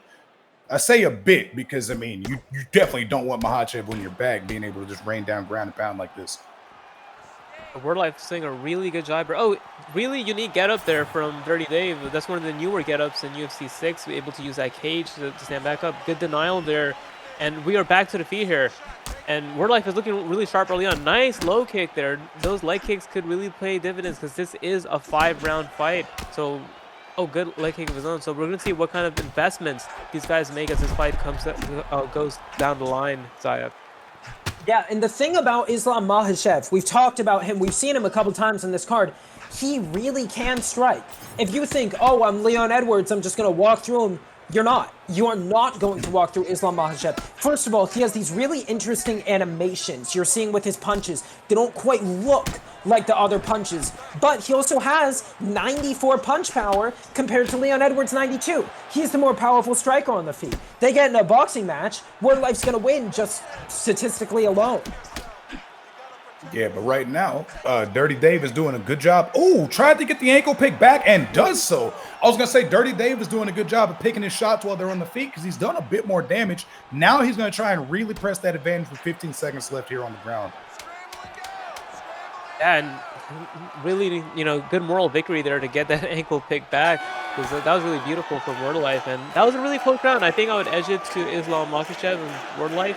I would like to see the stats, but really competitive first round there. I think, like Zayev said, you know, Islam Makhachev does have the boxing advantage. Oh, interesting. Ask and you shall receive. Interesting. Dave actually landed more. I'm actually a little bit surprised by that. Because it felt like Wordlife, you know, because he was the one going forward. It felt like he was landing more, but, you know, Dave did land some really good low kicks there, Zayev. He did, and that might be the difference. Low kicks are scored very highly in this game because it takes a lot less of them to get a rock. You know, you low kick somebody 8 or 9 times, their leg's done.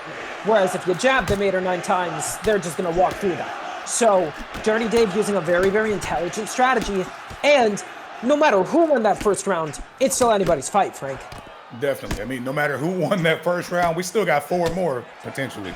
So, you know, you can't rest on your laurels at any point, specifically not in the second round, man. It's all about trying to come out, stamp an advantage, and then being able to press as the fight goes forward. Huge check into the left hook, and now DirrtyDave looks like he's starting to find his flow in this fight. We'll see what Wordlife does to answer here, Drake. Yeah, I mean, DirrtyDave looks like he's got, beautiful single leg there. Big adjustments here from DirrtyDave. It looks like he, you know, took the time on that stool, and he's made some good reads and good adjustments here. And he's going to go to get top position here. We saw some big low kicks early on and then some good shots up top. I mean, Dave, he figured something out in between rounds, Aya.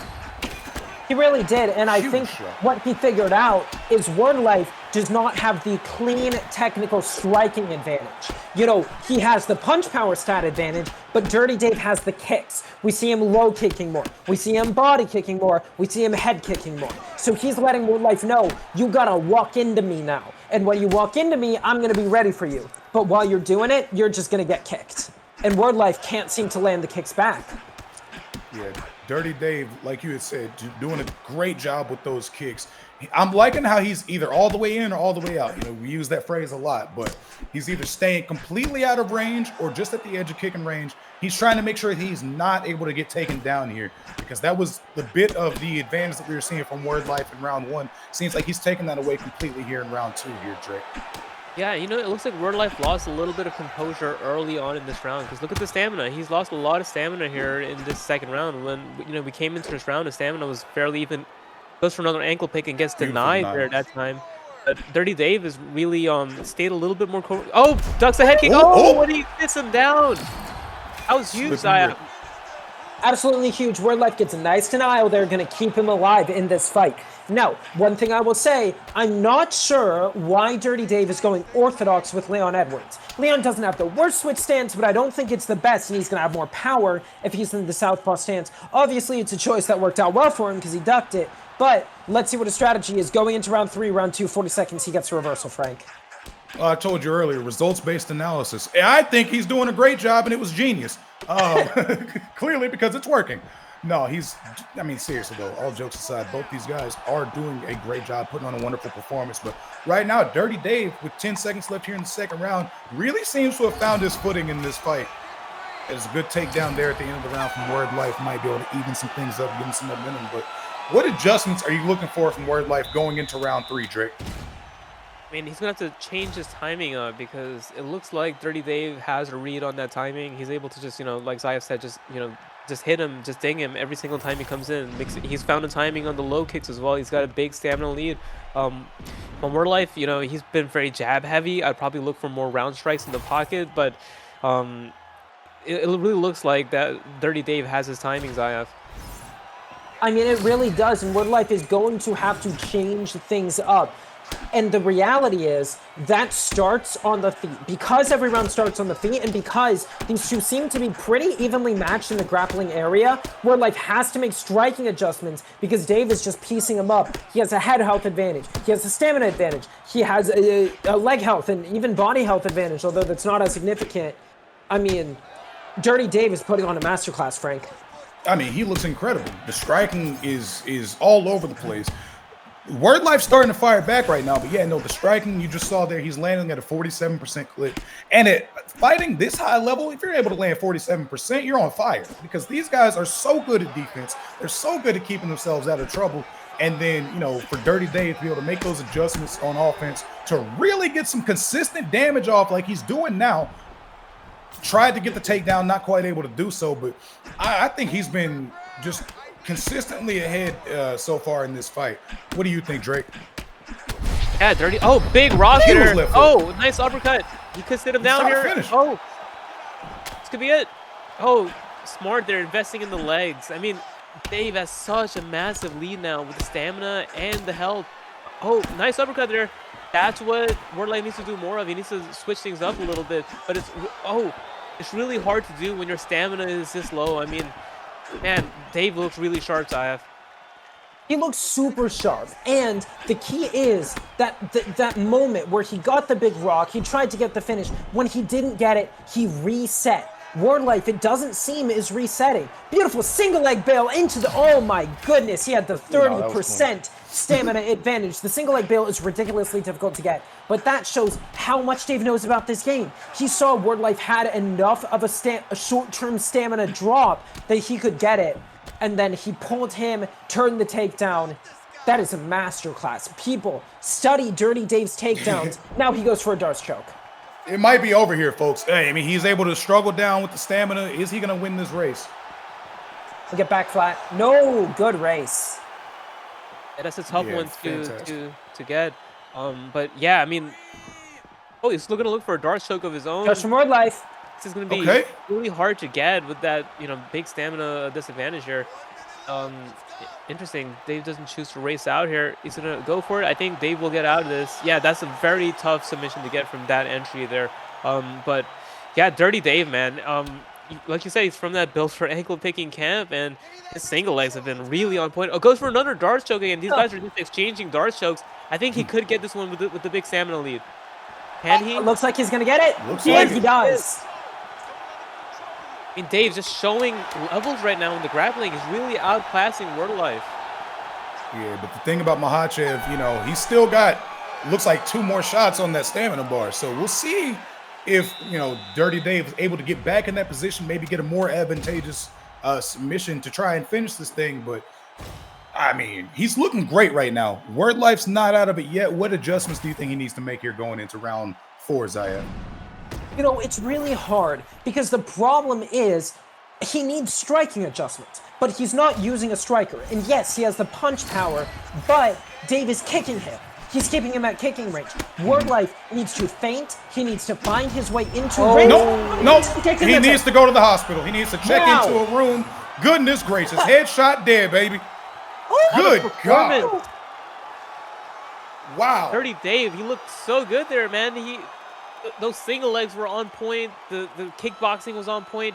He really outclassed Wordlife, who's a really tough opponent too. Wordlife coming off of 2 big wins, and DirrtyDave just did him really dirty in that fight, honestly, Zayef. I mean, that's the thing about Dave. MMA. If you want to play at the highest level of this game, you gotta know everything. You gotta know how to strike, you gotta know how to wrestle, you gotta know the submission system. If you think you're gonna go Islam Makhachev and Dave's not gonna wrestle you, you're wrong! You're gonna get single leg bailed, dragged into back, darce, and then head kicked. That is the level that we are playing at in the ESFL. Frank, what a card. Man, top to bottom, this thing was spectacular, man. Like, if you guys came in late, go back, do yourselves a favor, check out the beginning of this card. I mean, 1 to 15, every single one of these fights was a banger. That was an incredible card, incredible day of fights. Drake, how you feeling right now? And yeah, so many good fights, so many standout performances. There's just so many. I mean, Dave, he fought really, really good in that main event. I mean, mixed up a lot of different techniques. Those single legs were just on point. That was so good. Then they were exchanging darts chokes, and then that big head kick to really put the cherry on top of a really good performance. I mean, Dave looked really, really good. I really want to see him, in one of these tournaments next. Oh, definitely, man. That, again, like we were saying, fantastic performance from Dave. There were a lot of great performances. Zayef, how are you feeling about performance of the night today? Or tonight, whatever. My goodness. I mean, I think, first of all, main event, if you want to talk about just masterclass performance, but I'm looking at Wooly Genius. King Green, Taporia knockout. I don't think you can beat that. Triple hook uppercut. I loved it. But every fight on this card was so good. We had a 45-second knockout during the prelims? I mean, I couldn't pick. But honestly, I mean, congratulations to all of these freaking competitors. Everybody looked so good. It's a new game. It is a new game. We see the old blood getting taken out. We see the new blood rising to the top. SirDJD. But then you got the vets, PapaDoc, proving they still got it. We got everything in the ESFL. Shoot, you want to talk about vets proving they still got it? What about, hang on, sorry, let me get the name correct. Sorry, I'm trying to look through. My boy who came back from UFC 3, Suspect. Yeah. You want to talk about vets showing they still got it. EK Suspect came through with an incredible fight. There was, like you had said, a sub 1 minute knockout. What are some standout performances from you, Drake? Man, there's so many. Like you said, a big theme were like the vets showing they still got it. PapaDoc got a win. Suspect got a win. DirrtyDave got a win. And some really big upsets too. I mean, DJD taking out EdParker in a really massive upset, kind of just schooling him there. That was really interesting to see. Then, I mean, a standout moment, maybe not the highest skill level, but John Jones Dealer with that raw knockout in less than a minute. I mean, that was insane. If I'm handing out a performance of the night, I would probably go Wooly Genius as well. I mean, incredible fight, super high pace, and to knock out an Ilya Taporia in the first round like he did, I mean, you got to give it to him. No, definitely, man. We had a fantastic day of fights, y'all. We cannot wait to see y'all on the next one. And before we go, I got to plug it again. We've got the UFC 6 August Apex that's going to be taking place August 16th right here. That's going to be $2,000 on the line. And if you want to get a chance to get that 2 bands, then you can join through one of our 5 creator tournaments. You can join Romero or Praox's tournament on August 2nd. You can join GOAT 1099's tournament on August 7th. You can join Crooks's tournament on August 9th, or you can join Bruce Lee Rob's tournament, which will be announced at a later date. Again, make sure you keep it up on all the socials. Make sure you're in the Discord so that you can see more information about these. And make sure you're in the Discord so that you can also take the alternative route where you join ESFL Q Crucible. That's going to be 7 fights. If you win 6, you get $50, no questions asked. The top records from those 7 fights are going to also get their chance to get into that August Apex on the 16th of August at their chance for $2,000. Don't miss it, y'all. Make sure you're following. Make sure you drop a like, all that good stuff. Zayef, Drake, what do y'all want to say before we get out of here? Wanna go first, Zayef? I'll take it, man. Thank you guys for having me. This was an incredible card. I look forward to the start of the ESFL season, August 23rd. I believe that is the date when we start everything. Obviously, $2,000 tournament, incredibly exciting. But what really matters is when we get to get in the ring and prove in the ESFL who the champions are. I know I'll be there. Drake? Oh yeah, same. I'm really looking forward to the start of the season and these massive tournaments too. I'm going to be trying to qualify as well. But yeah, thanks for having me. It was really an honor. Such a fun time with both you, Zayef, and Frank. This was such a cool experience. Yeah, I felt like this was such a good card. So many standout names, and yeah, I mean, the ESFL UFC comp scene is really alive right now. It's really interesting. There's this tournament really add a lot of stakes, and I'm looking forward to it, Frank. For sure, man. It was a ton of fun to get back in the booth with y'all. Can't wait to do the next one, man. Shout out to all of you guys for sticking around with this to the end. Shout out to all of our competitors, and just go have a great day. Go out and do something. We all got juiced up. Go have some fun today. I know that we did, and we can't wait to see y'all next time. Every champion started as an unknown. Every legend earned their place. This isn't ranked. This isn't casual. This is where reputations are built.